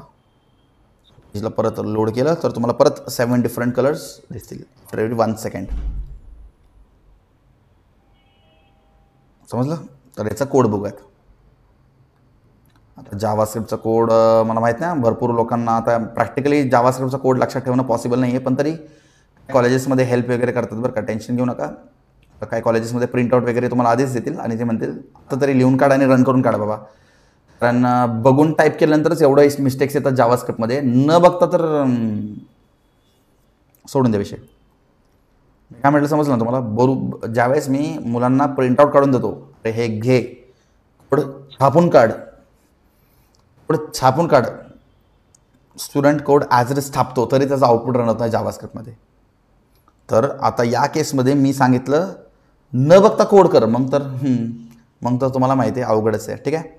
सो नंतर तुमचा HTML आहे, स्क्रिप्टपासून तुमचं जावास्क्रिप्ट सुरू होतोय. व्हेरिएबल डिफाईन करतोय, फंक्शन बनवतोय आपण एक फंक्शन, बरोबर. आणि फंक्शनमध्ये हे ॲरे, बेसिकली हे काय ॲरे, ॲरेच्या आतमध्ये आपण 7 डिफरंट कलर्स देतोय, त्याला आपण एलिमेंट्स सांगू. ॲरे काय, एलिमेंट्स काय, सगळं वन शॉट लेक्चर. ठीक आहे. आणि आपण काय करणार, इन्क्रीमेंट करणार आहे, आयचा व्हॅल्यू एकाने इन्क्रीमेंट करणार आहे. आणि जोपर्यंत आय 7 पर्यंत पोहोचत नाही, बरं 7 पर्यंत पोहोचत नाही, कारण आपल्याकडे 7 डिफरंट कलर्स आहेत ना, म्हणजे आपण 1 पासून स्टार्ट करू. 1 म्हणजे रेड, म्हणजे ब्लू, असं करत आपण जोपर्यंत 7 पर्यंत पोहोचत नाही तोपर्यंत आपण याला इन्क्रीमेंट करत राहू. I is equal to I+1, I++ लिहिलं तरी चालेल. I is equal to I+1 म्हणजे आपण आयचं व्हॅल्यू एकाने इन्क्रीमेंट करतोय. काय करतोय, आयचं व्हॅल्यू एकाने इन्क्रीमेंट करतोय.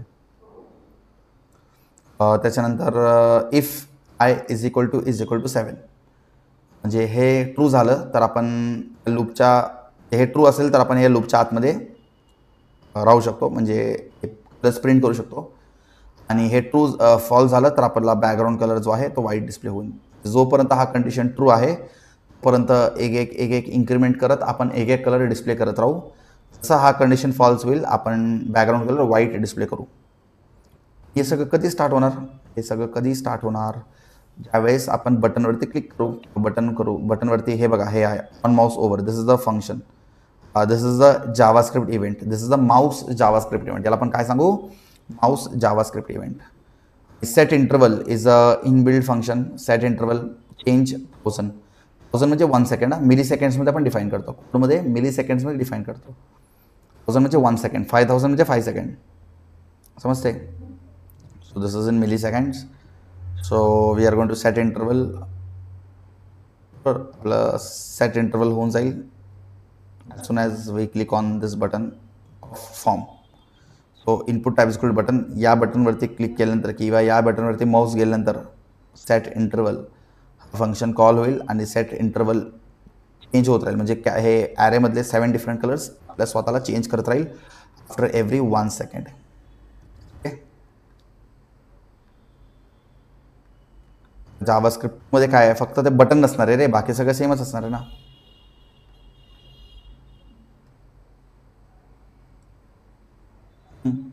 बाकी सगळं सेम आहे, फक्त बटन नाही आहे. पूर्ण कोड सेम आहे, फक्त बटन इथं आहे. समजलं. आणि आपण हे सेट इंटरवल, ऑन लोड वगैरे बॉडी टॅगमध्येच डिफाईन केले. ठीक आहे. बाकी पूर्ण कोड सेम आहे बघा. we've done with the JavaScript SOP1.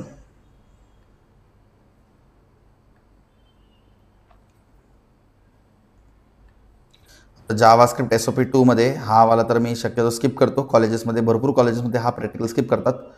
हा वाला घेतात, count the number of vowels in a string. String म्हणजे काय असतो, अ सिक्वेन्स ऑफ कॅरेक्टर्स. म्हणजे एका सिक्वेन्स ऑफ कॅरेक्टरमध्ये किती वॉवेल्स आहेत ते आपल्याला काउंट करायचे. जसं की तुम्हाला दाखवतो एक एक्झाम्पल.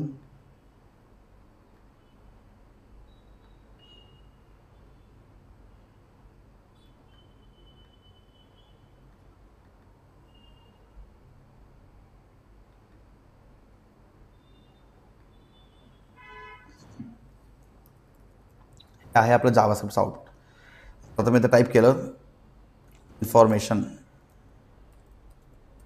काय टाईप केलं, इन्फॉर्मेशन. सबमिट बटनवरती क्लिक केल्यानंतर हा इन्फॉर्मेशन वर्ड चार्टमध्ये, याला आपण म्हणतो string.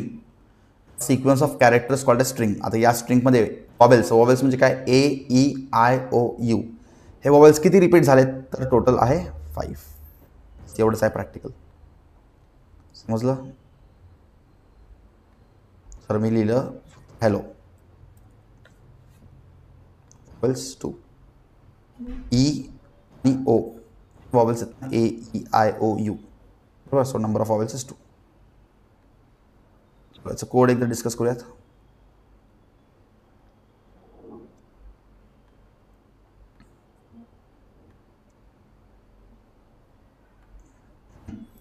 This is the code. So basically तुम्हाला काय प्रॉब्लेम आहे, हे HTML आहे बेसिकली. त्यानंतर आपण एक फंक्शन क्रिएट करतोय. फंक्शन नाव गेट वॉवेल्स हा फंक्शन आहे. या फंक्शनमध्ये आपण व्हेरिएबल डिक्लेअर करतोय आणि व्हेरिएबलचं काउंट आपण 0 असाइन करतोय. We are going to get element by T1. आता T1 मधून आपण एलिमेंट आणू. तर T1 म्हणजे काय, आपला फॉर्म आहे बेसिकली. फॉर्म आठवते, आपला आउटपुट आठवते तुम्हाला.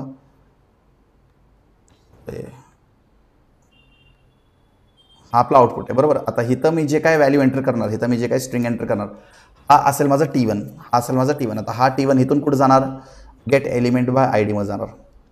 हा T1 इथून डायरेक्ट इकडे जाणार, इकडे व्हेरिएबल STR मध्ये जाणार, STR मध्ये.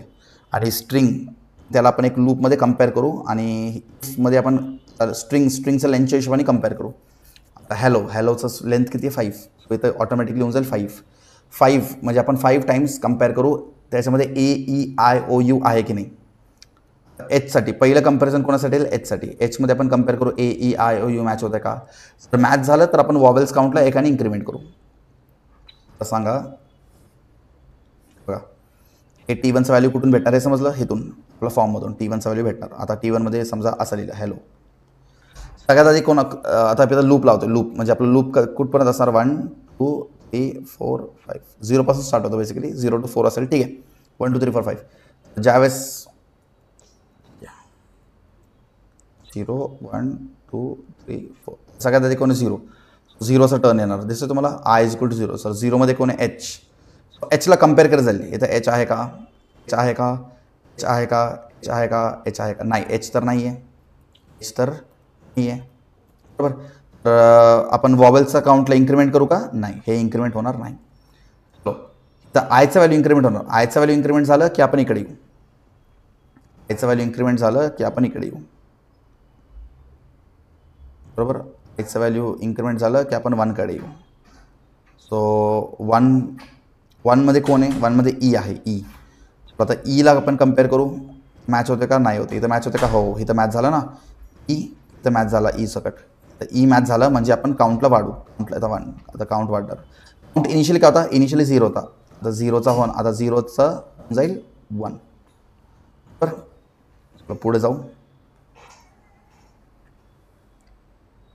इन्क्रिमेंट होणार, एलसाठी काहीच होणार नाही. परत एलसाठी परत काहीच होणार नाही. मग आला ओसाठी कम्पेअर होणार, मॅच झाला. मॅच झाला की वॉवेल्सचा काउंट वाढेल. आता ऑलरेडी 1 होता, 1 + 1 मग इथं होईल 2.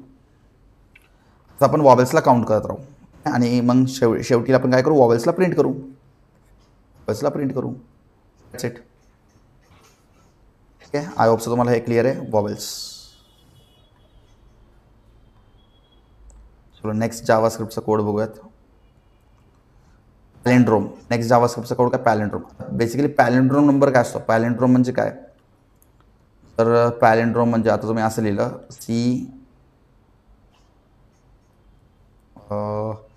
पॅलिंड्रोमचं सगळ्यात बेस्ट एक्झाम्पल आहे 1 to 1. बघा ना, तुम्ही असं रीड करा तरी तुम्हाला 1 to 1 भेटणार, असं उलटं रीड करा तरी तुम्हाला 1 to 1 भेटत. आपण म्हणतो पॅलिंड्रोम. जसं की अजून एक वर्ड आहे कॉल्ड एज मॅडम. तर तुम्ही याला असं रीड करा तरी तुम्हाला मॅडम भेटणार आणि असं उलटं रीड करा तरी तुम्हाला मॅडम भेटणार. नितीन रीड करा तरी तुम्हाला नितीन भेटणार, उलटं रीड करा तरी तुम्हाला नितीनच भेटणार. बरोबर. याला आपण म्हणतो पॅलिंड्रोम. मला सांगा, हॅलो हा पॅलिंड्रोम आहे का? नाही. बघा ना, ले असं काहीतरी येतो. ठीक आहे, जे काय असेल. हॅलोचं उलटं केलं तर वेगळंच काहीतरी येतो. ठीक आहे, तर हा पॅलिंड्रोम नाही आहे. उलटं केलं तर सेम आला पाहिजे, तर त्यालाच आपण पॅलिंड्रोम म्हणतो. सगळ्यात पहिलं क्वेश्चन, पॅलिंड्रोम काय आहे? वायवामध्ये सगळ्यात पहिलं क्वेश्चन, काय पॅलिंड्रोम? आता एखाद्या स्टुडंटला हेच सांगता आलं नाही तर त्यांनी प्रॅक्टिकलमध्ये मग केलं काय? समजतं मला एक्झामिनर कसा आयडिया लावतो की स्टुडंटनी खरंच प्रॅक्टिकल केलं आहे की नाही. असं काहीतरी छोटं बेसिक क्वेश्चन विचारतो आणि तुम्हाला चेकमेट करायचा प्रयत्न करेल. सो आता पॅलिंड्रोमचं आपण बघू एकदा.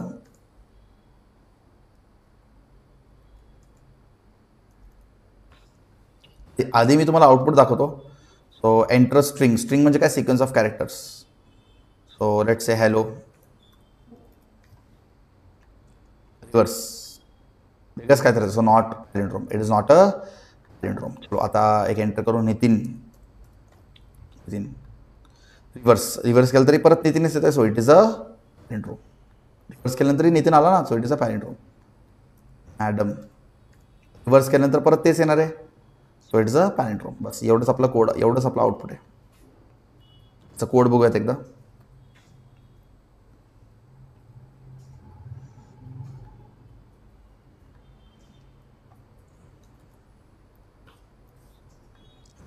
पर्यंत बेसिक टॅग्स जावास्क्रिप्ट स्टार्ट होतोय. फंक्शन क्रिएट करतोय. फंक्शनचं नाव आहे स्ट्रिंग. आता तुम्ही म्हणताल सर तुम्हाला कसं माहिती आहे फंक्शन आहे? तर जिथं पण पॅरेंथेसिस असेल, काय असेल? पॅरेंथेसिस. कर्ली राऊंड ब्रॅकेट्सला आपण काय म्हणतो? पॅरेंथेसिस. दिसतो तुम्हाला इथं राऊंड ब्रॅकेट पॅरेंथेसिस. जिथं पण तुम्हाला पॅरेंथेसिस दिसेल, तर तो असतो फंक्शन.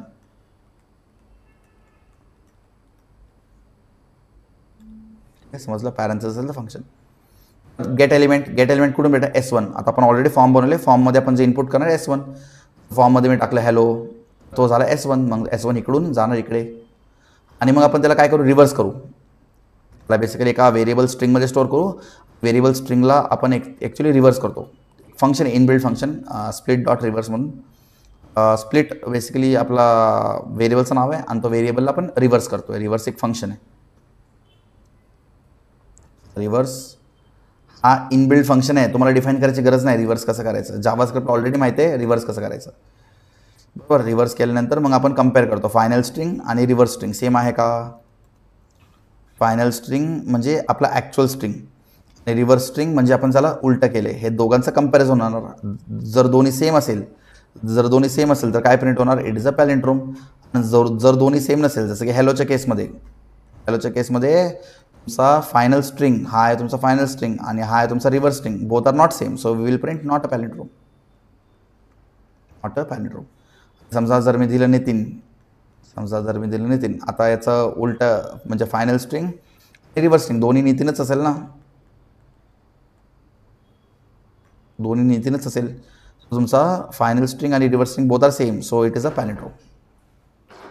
असा आहे तुमचा पॅलिंड्रोमचा प्रॅक्टिकल. अजून एक प्रॅक्टिकल आहे conversion of temperature to Fahrenheit. बरोबर, फॅरनाईट टेम्परेचर टू फॅरनाईट मध्ये कन्वर्जन. हा पण एक जावास्क्रिप्टचा शेवटचा प्रॅक्टिकल आहे.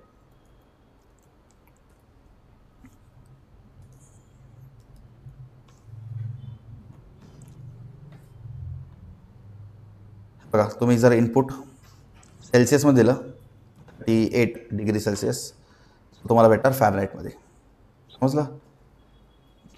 तुम्ही फॅरनाईटमध्ये दिलं, उलटा होतो का? उलटा पण होतो, सेल्सिअसमध्ये येतो.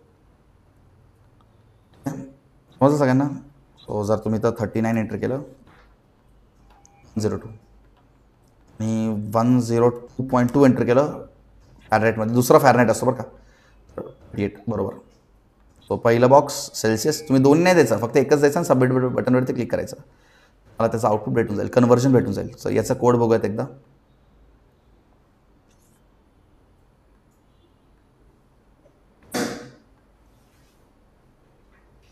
इथपर्यंत काही प्रॉब्लेम नाही. बेसिक टॅग्स, फंक्शन बनवलं गेट फॅरनाईट, व्हॅल्यू घेतलं, इनपुट C1 मधलं इनपुट घेतलं. तर आता जर मी सेल्सिअसमध्ये टाकलं तर तो C1 असेल, फॅरनाईटमध्ये टाकलं तर F1 असेल. आपण व्हॅल्यू घेतो, व्हॅल्यू कुठून घेतो? फॉर्ममधनं घेतो. हे बघा ना, फॉर्म आहे ना, तर form input type is equal text, ID is equal to C1, इथून इथं व्हॅल्यू जाणार.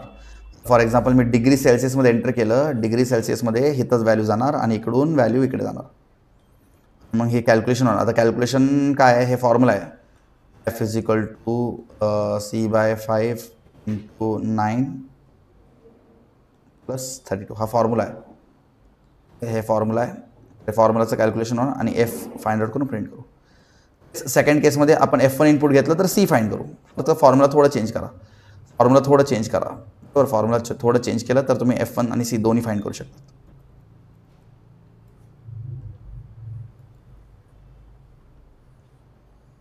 हे तर फॉर्मच आहे, तुमचा. This is your form and this much part is actually JavaScript. समजलं सगळ्यांना? हे झालं तुमचं जावास्क्रिप्ट. आता PHPकडे. भरपूर लोकांना टेन्शन आलं आहे PHPचं. सर बाकी सगळं जाऊ द्या, फक्त PHPचं सांगा मला. PHP सांगा, कारण PHP आम्हाला काहीच येत नाही. तर PHPमध्ये टोटल आपल्याकडे टेक्स्टबुकमध्ये आहेत 7 प्रॅक्टिकल्स आहेत. 7च्या 7 प्रॅक्टिकल्स आपल्याला करायचे आहेत का? नाही. As per the board rules we have to only perform the 3 practicals. 3 practicals perform करायचे as per the board rules only. त्याच्यापैकी पहिला प्रॅक्टिकल जो सगळ्या कॉलेजनी ऑलमोस्ट घेतला असेल, पहिला प्रॅक्टिकल काय? Write a PHP program to check if a person is eligible to vote or not. Program should include the following: minimum age required for vote is 18, PHP function, use decision making statement. म्हणजे PHPने आपल्याला basically vote, एखादा person vote करू शकतो की नाही हे check करून सांगायचं आहे. ते कोड डिस्कस करू, मग आपण PHPचा कोड कसं रन करायचं ते पण मी तुम्हाला सांगतो. वोट बघा, PHPचा कोड असा असेल.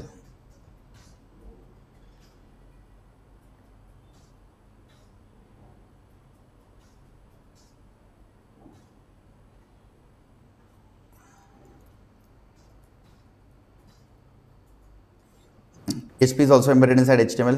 वन शॉट व्हिडिओ नसेल बघितलं तर बघून या. वन शॉट व्हिडिओमध्ये एक बेसिक कोड रन करून दाखवले तुम्हाला PHPचा.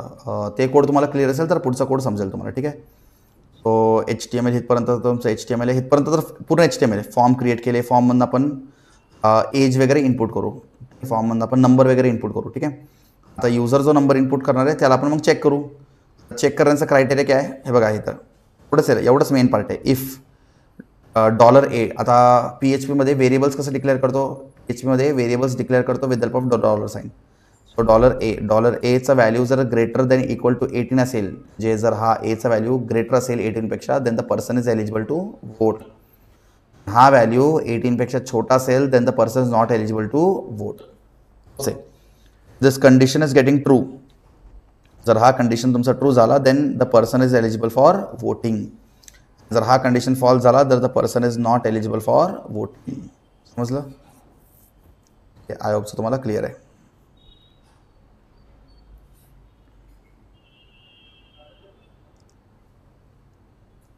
रन कसं करायचं ते सांगतो थांबा. आता हे vote.php आहे ना, vote.php बेसिकली दिस पी सीमध्ये लोकल डिस्क सी मध्ये झॅम्प, ऑलरेडी झॅम्प तुमच्या कम्प्युटर्समध्ये इन्स्टॉल असेल कॉलेजच्या. त्याच्यामध्ये एक फोल्डर असेल ht डॉक्समध्ये तुम्हाला दिसतोय इथं वोट 1 म्हणून ऑलरेडी मी सेव्ह करून ठेवलेले आहे. इथं तुम्हाला ते फाईल पेस्ट करायचं आहे. हे लोकेशनचा स्क्रीनशॉट काढून घ्या. दिस पी सी लोकल डिस्क सीमध्ये झॅम्प फोल्डर आणि झॅम्प फोल्डरच्या आतमध्ये ht डॉक्स या फोल्डरमध्ये तुम्हाला हा फाईल सेव्ह करायचा आहे. तुम्हाला झॅम्प सर्व्हर ऑन करायचं आहे बरं का. झॅम्प सर्व्हर ऑन करा. झॅम्प सर्व्हर तुम्ही इन्स्टॉल करण्याच्या मागे लागू नका. ऑलरेडी तुमच्या कॉलेजच्या कम्प्युटर्समध्ये झॅम्प सर्व्हर इन्स्टॉल्ड असेल. आता तुम्हाला इन्स्टॉल करायचं आहे, आम्हाला प्रॅक्टिस करायचं आहे. व्हिडिओ ऑलरेडी बनवून ठेवलेला आहे. 1 शॉट व्हिडिओमध्ये मी ते पण सांगितलं आहे की झॅम्प कसं इन्स्टॉल करायचं. ठीक आहे. चलो पहिलं सर्व्हर स्टार्ट करा. ॲपॅचे सर्व्हर स्टार्ट करा. ॲपॅचे सर्व्हर स्टार्ट केल्यानंतर तुमच्या क्लायंट मशीनमध्ये आला server, because this is a server side scripting language. कोणताही ब्राउझर ओपन करा. ब्राउझर ओपन केल्यानंतर इथं टाईप करा localhost/vote1.php. तुम्ही ज्या नावाने सेव्ह करताय त्या नावाने तुम्ही इथं सर्च करा. localhost/filename.php. Hit the enter button so you can see output. So हे झालं तुमचं आउटपुट. त्यात तुम्ही एज एंटर करा, फॉर एक्झाम्पल 16. सबमिट करा. You are not eligible for vote, कारण आपला कंडिशन फॉल झाला ना. आपलं कंडिशन काय झालं? आपलं कंडिशन फॉल झाला. कसं काय कंडिशन फॉल झाला आठवते?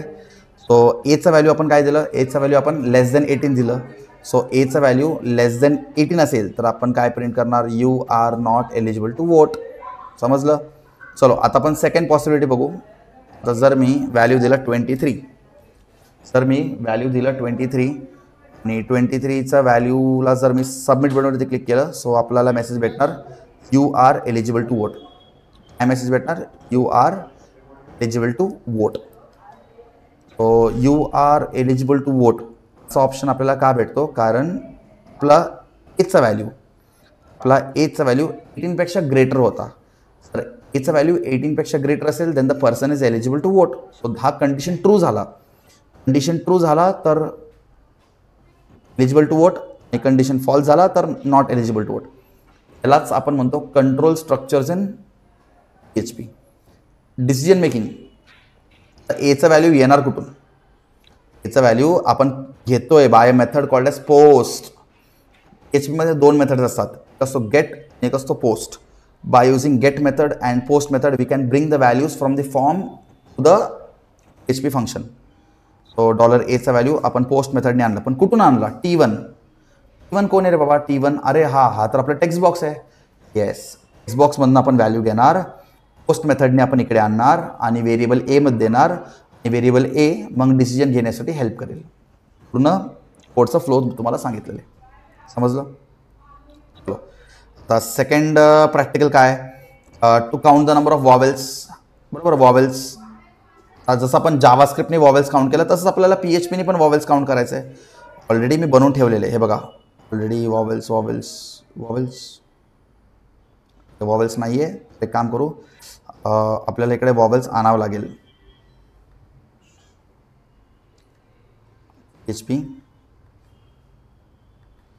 PHPमध्ये आपल्याकडे ऑलरेडी वॉवेल्स आहे. तर वॉवेल्सच्या फाईलला इथून मी कॉपी करतो, कारण this is not the right location. Location काय असलं पाहिजे तुम्हाला माहिती आहे. जस्ट मी सांगितलं this PC, local disk C, झॅम्प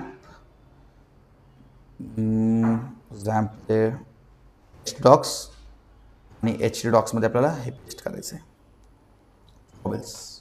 बरं, आता तुम्ही ब्राउझरमध्ये जा.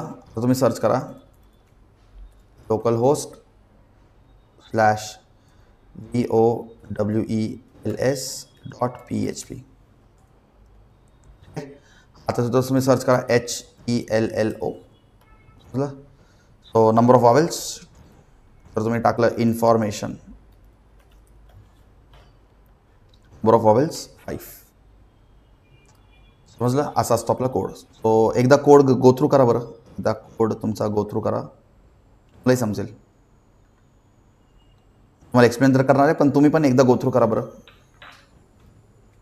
तर वोटचं झालं, आपल्याला वॉवेल्स पाहिजे. बरोबर, वॉवेल्सचं कोड एकदा गो थ्रू करा. सिंपल कोड आहे, एकदा गो थ्रू करा, मी तर तुम्हाला एक्सप्लेन करणारच आहे एका मिनिटात.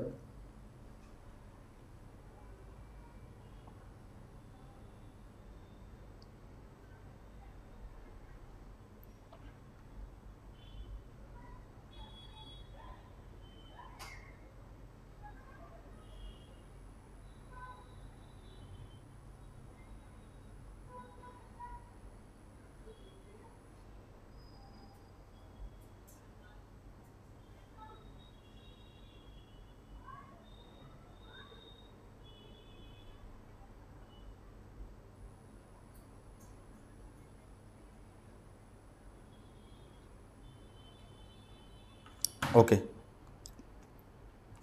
सो बेसिकली आपला फॉर्म आहे, हे सगळं आपलं HTMLचं पार्ट आहे, बरोबर. हे सगळं आपलं HTMLचं पार्ट आहे.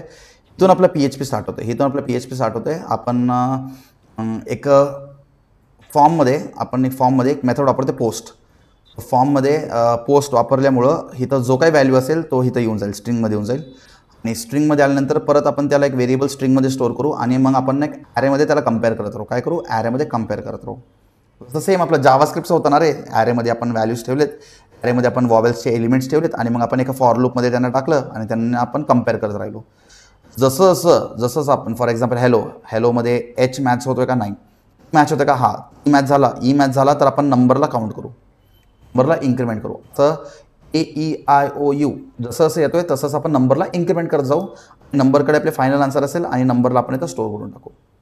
समजलं? हे झालं वॉवेल्स. आणि PHPमध्ये अजून एक आहे,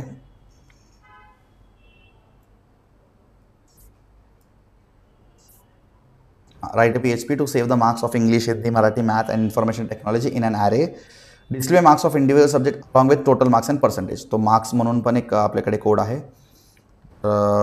इथं आहे का मार्क्स? हे मार्क्स नाही आहेत, तर परत आपल्याला इकडून घेऊन यावं लागेल.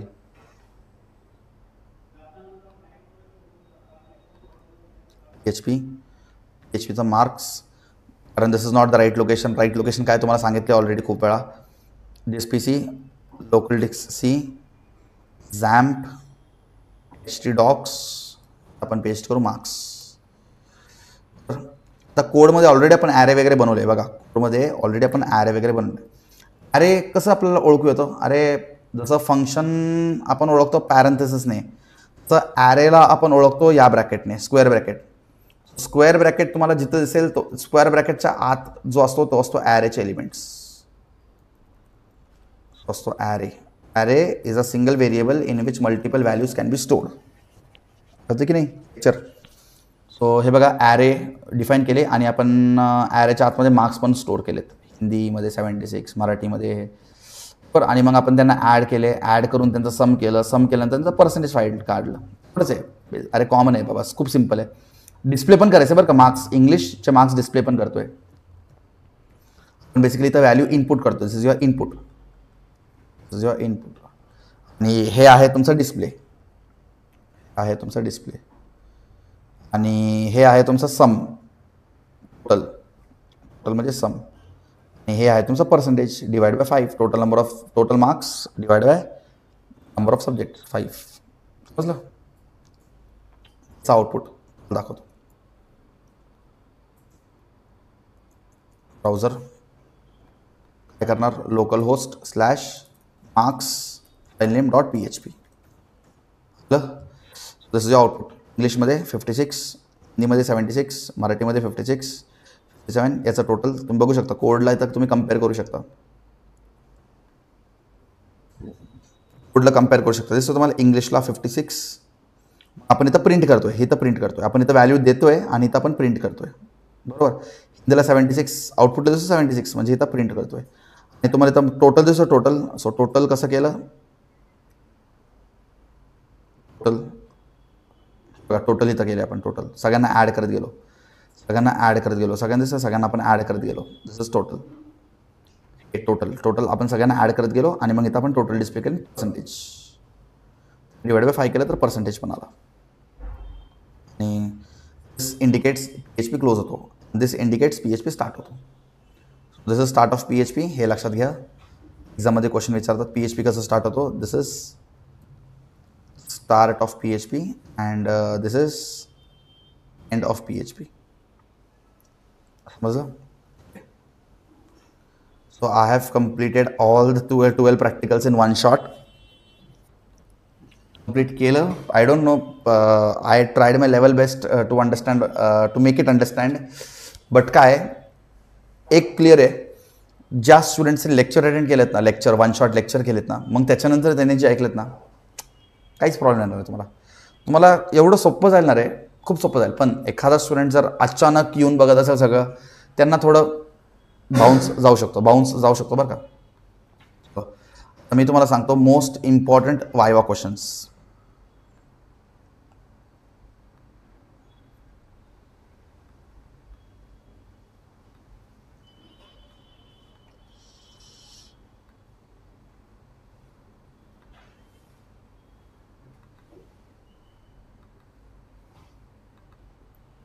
हे पण PDF तुमच्या व्हिडिओच्या डिस्क्रिप्शन बॉक्समध्ये ॲड करून देईल. These are the most important viva questions. आता हेच क्वेश्चन तुम्ही एक्झामला प्रिपेअर करून जायचं. हेच क्वेश्चन तुम्ही एक्झामला प्रिपेअर करून जायचं बरं का. शॉर्टमध्ये तुम्हाला सांगतो पण answers. Full form of HTML hypertext markup language. ठीक आहे, लक्षात राहा. HTMLचं फुल फॉर्म काय असलं हे लिहून घ्या, वाटलं सर लिहून घ्या रे बाबा, लिहून घ्या, कुठेतरी लिहून घ्या. याच्या बाहेर तुम्हाला वायवाला क्वेश्चन विचारलाच नाही, कोणताही एक्सटर्नल असो, कोणत्याही कॉलेजमध्ये येऊ दे त्याला, याच्या बाहेर तो तुम्हाला प्रश्न विचारूच शकत नाही आणि विचारणार पण नाही, कारण मी सगळे पॉसिबल वायवा क्वेश्चन्स कव्हर केलेत. ठीक आहे. हा एखादा question out of the box येऊ शकतो, पण ठीक आहे मॅक्झिमम क्वेश्चन इथूनच असेल. ठीक आहे. सगळ्यात पहिलं क्वेश्चन, HTMLचं full form hypertext markup language. What is HTML? HTML is a procedure oriented programming, static programming language which is used to create simple websites. HTML is a static programming language which is used to create a simple websites, and collection of web pages is called as a website. हे लक्षात घ्या. HTML5 चे features. HTML5 चे features काय? HTML5 चे features काय? It supports mobile technology support करतो, and we can run HTML5 on all the browsers. It support all the browsers. It supports all the browsers. These are the HTML5 features. Form attributes म्हणजे काय? Form name हे असतो form. Form समोर पण काय केलं? Form name, फॉर्मचं value झालं, फॉर्मचं colour झालं, फॉर्म हाईट झालं, फॉर्म अल्ट झालं, हे सगळे त्याचे ॲट्रिब्यूट्स आहेत. तुम्ही टेक्स्टबुक रेफर करा, तुम्हाला अजून ॲट्रिब्यूट्स भेटून जाईल. Meta tag is use to give the description to the website. So meta tag is a singular tag. आणि मेटा डिस्क्रिप्शनमध्ये meta name, meta character set, बरोबर, हे सगळं तुमच्या टेक्स्टबुकमध्ये आहे. हे पण क्वेश्चन तुम्हाला माहिती पाहिजे. CSS cascading style sheet. Types of CSS inline, internal, external. Syntax video लेक्चरमध्ये तुम्हाला प्रत्येक सांगितले. इनलाईन CSS कसं लिहितो? H1 स्टाईल लिहितो इज इक्वल टू, बरोबर आठवत आहे. इंटरनल CSS स्टाईल टॅगमध्ये लिहितो, इंटरनल CSS स्टाईल टॅगमध्ये लिहितो. आणि एक्सटर्नल CSSला आपण .css ने एक फाईल बनवून सेव्ह करतो. फ्लोट प्रॉपर्टीज आपल्याकडे तीन आहेत. Float left, float right, float none. Positioning आपल्याकडे 4 पोझिशनिंग आहेत. Fixed, static, dynamic, absolute. Audio tag audio add करण्यासाठी आपण वापरतो, बरोबर. ऑडिओ एक्सटेन्शन्स माहिती पाहिजेत. व्हिडिओ टॅगचे attributes. SRC is the attribute, height is the attribute, width is the attribute. हे टेक्स्टबुकमध्ये तुम्हाला अजून भेटून जाईल. इमेज मॅपिंग काय? Image mapping is a thing but we can create a multiple hotspots on the image by which we can hyperlink that objects of the image, and the clickable areas in the image is called as the hotspot. हे पण तुम्हाला माहिती पाहिजे. Tags for image mapping 3च tag वापरतो. IMG tag, area tag, map tag. Image मॅपिंगसाठी वापरणारे 3 tag. Image मॅपिंगसाठी वापरणारे 3 टॅग. एक असतो IMG टॅग, एक असतो एरिया टॅग आणि एक असतो मॅप टॅग. असे 3 टॅग्स आपण वापरू शकतो. List. There are 4 types of list: ordered list, unordered list, nested list, definition list. This is syntax. Ordered list is created by OL. Unordered list is created by UL. OL चे examples 1, 2, 3, 4. UL चे examples bulleted list. Nested list म्हणजे OL plus UL ला आपण nested list म्हणतो. Definition list is created by DL tag. त्याच्यामध्ये 2 tag असतात. एक असतो DD डेटा टर्म आणि एक असतो एक DD DT डेटा टर्म, एक असतो DD data definition DL is definition list. Web hosting, website create करना इंपॉर्टेंट है, वेबसाइटला होस्ट करणं इंपॉर्टंट आहे. Types of website hosting, shared, free, dedicated. Extensions of audio .mp3, .AAC, .OGG. Video file extensions, video फाईलचे extension काय असतात? .mp4, .webm, .wave, .OGG. .OGG is the extensions of both audio as well as video. Okay? JavaScript. अरे सगळं लेक्चरमध्ये पण तुम्हाला सांगितलेले. What is client-side scripting language? The language which can be typed on this client machine and which can be run on the client machine is called as a client-side scripting language. What is JavaScript? JavaScript is a dynamic programming language which can be used for input validation. Right? Features of JavaScript. It supports date and time. JavaScript can handle data and time very effectively. JavaScript have input validation. We can create functions in JavaScript.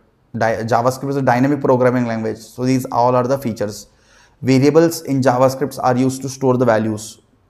बरोबर. फुल form of DOM, document object model. भरपूर objects आहेत. प्रत्येक ऑब्जेक्टचं textbook refer करा आणि त्याच्यामधले 2 methods आणि property लक्षात ठेवा. Events in JavaScript, mouse events आहेत, on mouse over, on mouse out. Keyboard event आहे, on key up, on key down. बरोबर. Loop, for loop, while loop. Already one shot व्हिडिओमध्ये फॉर लूप, वाईल लूप एकदम डिटेलमध्ये cover केलेले. PHP काय? PHPचा full form hypertext preprocessor. PHPचा full form काय? Hypertext preprocessor. Full form of PHP hypertext preprocessor. Variable $साइनने variable declare करतो. टाइप्स ऑफ व्हेरिएबल आपल्याकडे आहे स्टॅटिक, ग्लोबल, लोकल. 3 व्हेरिएबल्स आहेत. एक आहे लोकल व्हेरिएबल, एक आहे ग्लोबल व्हेरिएबल, एक आहे स्टॅटिक व्हेरिएबल. लोकल व्हेरिएबल म्हणजे काय? Within a function we can access the variable. Global म्हणजे काय? Outside the function also we can access the variable. आणि स्टॅटिक म्हणजे काय? आपण त्या व्हेरिएबलला रिक्वायरमेंटच्या हिशोबाने डिलीट पण करू शकतो. Cookies and sessions. PHPमध्ये बेसिकली क्लायंट सर्व्हर इंटरॅक्शनमध्ये कुकीज अँड सेशन खूप इम्पॉर्टंट रोल प्ले करतात. सेशन म्हणजे टोटल ड्युरेशन, आपल्या वेबसाईटचं ड्युरेशन काउंट करतो. the exact number of time the user has used the website session. Cookies काय करतो? Cookies basically temporary file store करण्यामध्ये हेल्प करतो. Get versus post method. फॉर्मचे मेथड्स आहेत दोन्ही, गेट वर्सेस पोस्ट. टेक्स्टबुकच्या मागच्या पेजमध्ये पण थोडं इन्फॉर्मेशन दिलेलं आहे गेट वर्सेस पोस्ट. आणि ऐका रे बाबा, ऐका. वन शॉट व्हिडिओमध्ये सगळं एक्सप्लेन केलेलं आहे मी. हे सगळे पॉईंट्स. आता बरे फास्ट जातोय, पण वन शॉट व्हिडिओ मिस करू नका. वन शॉट व्हिडिओमध्ये सगळं एक्सप्लेन केलं मी, सगळं. ठीक आहे. तरी पण काय डाऊट्स असेल मला नक्की कमेंट सेक्शनमध्ये कळवा. मी तुमचा डाऊट नक्की सॉल्व करेल. तुमचं एक्झाम उद्या परवा आहे. मी माझं यूट्यूबचं नोटिफिकेशन कधीच ऑफ ठेवत नाही. जसं मला तुमचं कमेंट भेटतो मी लगेच इन्स्टंटली त्या कमेंटला रिप्लाय करतो. आणि तुमचे जे काही डाऊट्स आहेत मी तुमचं डाऊट्स लगेच ऑन द स्पॉट क्लिअर करेल without any delay. Is that clear? चलो. सो माझ्यातर्फे सगळ्यांना all the best for your HSC board exam. HSC board practical exam एवढं पण डिफिकल्ट नाही आहे रे बाबा, सोपं आहे. फक्त मी जेवढं सांगितले तेवढं तुम्ही प्रिपेअर करून जा. याचं हसत जासं. आणि मी जेवढं सांगितलं तेवढं प्रिपेअर करून जा. चांगले मार्क्स पडतील तुम्हाला. फक्त थोडं कॉन्फिडेंट राहा, बोल्ड राहा. वायवामध्ये थोडं कॉन्फिडेंटली आन्सर करा. आणि काही झालं तुमच्या टीचर्सला काय आर्ग्यू वगैरे काय करू नका, कारण तुमचे प्रॅक्टिकलचे मार्क्स शेवटी तुमचे टीचर्स डिसाईड करतात. समजलं? आणि मी जेवढं तुम्हाला सांगितलं तेवढं व्यवस्थित करून जा, प्रिपेअर करून जा. वायवासाठी परत वन शॉट व्हिडिओ रेफर करा. आता भले एक्झाम उद्या असेल तरी तुम्ही वन शॉट व्हिडिओ पण करू शकता आणि हा पण व्हिडिओ पूर्ण कव्हर करू शकता. असं काही डिफिकल्ट नाही आहे. ठीक आहे. तरी काही डिफिकल्टी असेल, माझ्या एंडवरनं काही हेल्प लागत असेल मला नक्की तुम्ही कमेंट सेक्शनमध्ये कळवू शकता. ठीक आहे. चलो बाय. All the best.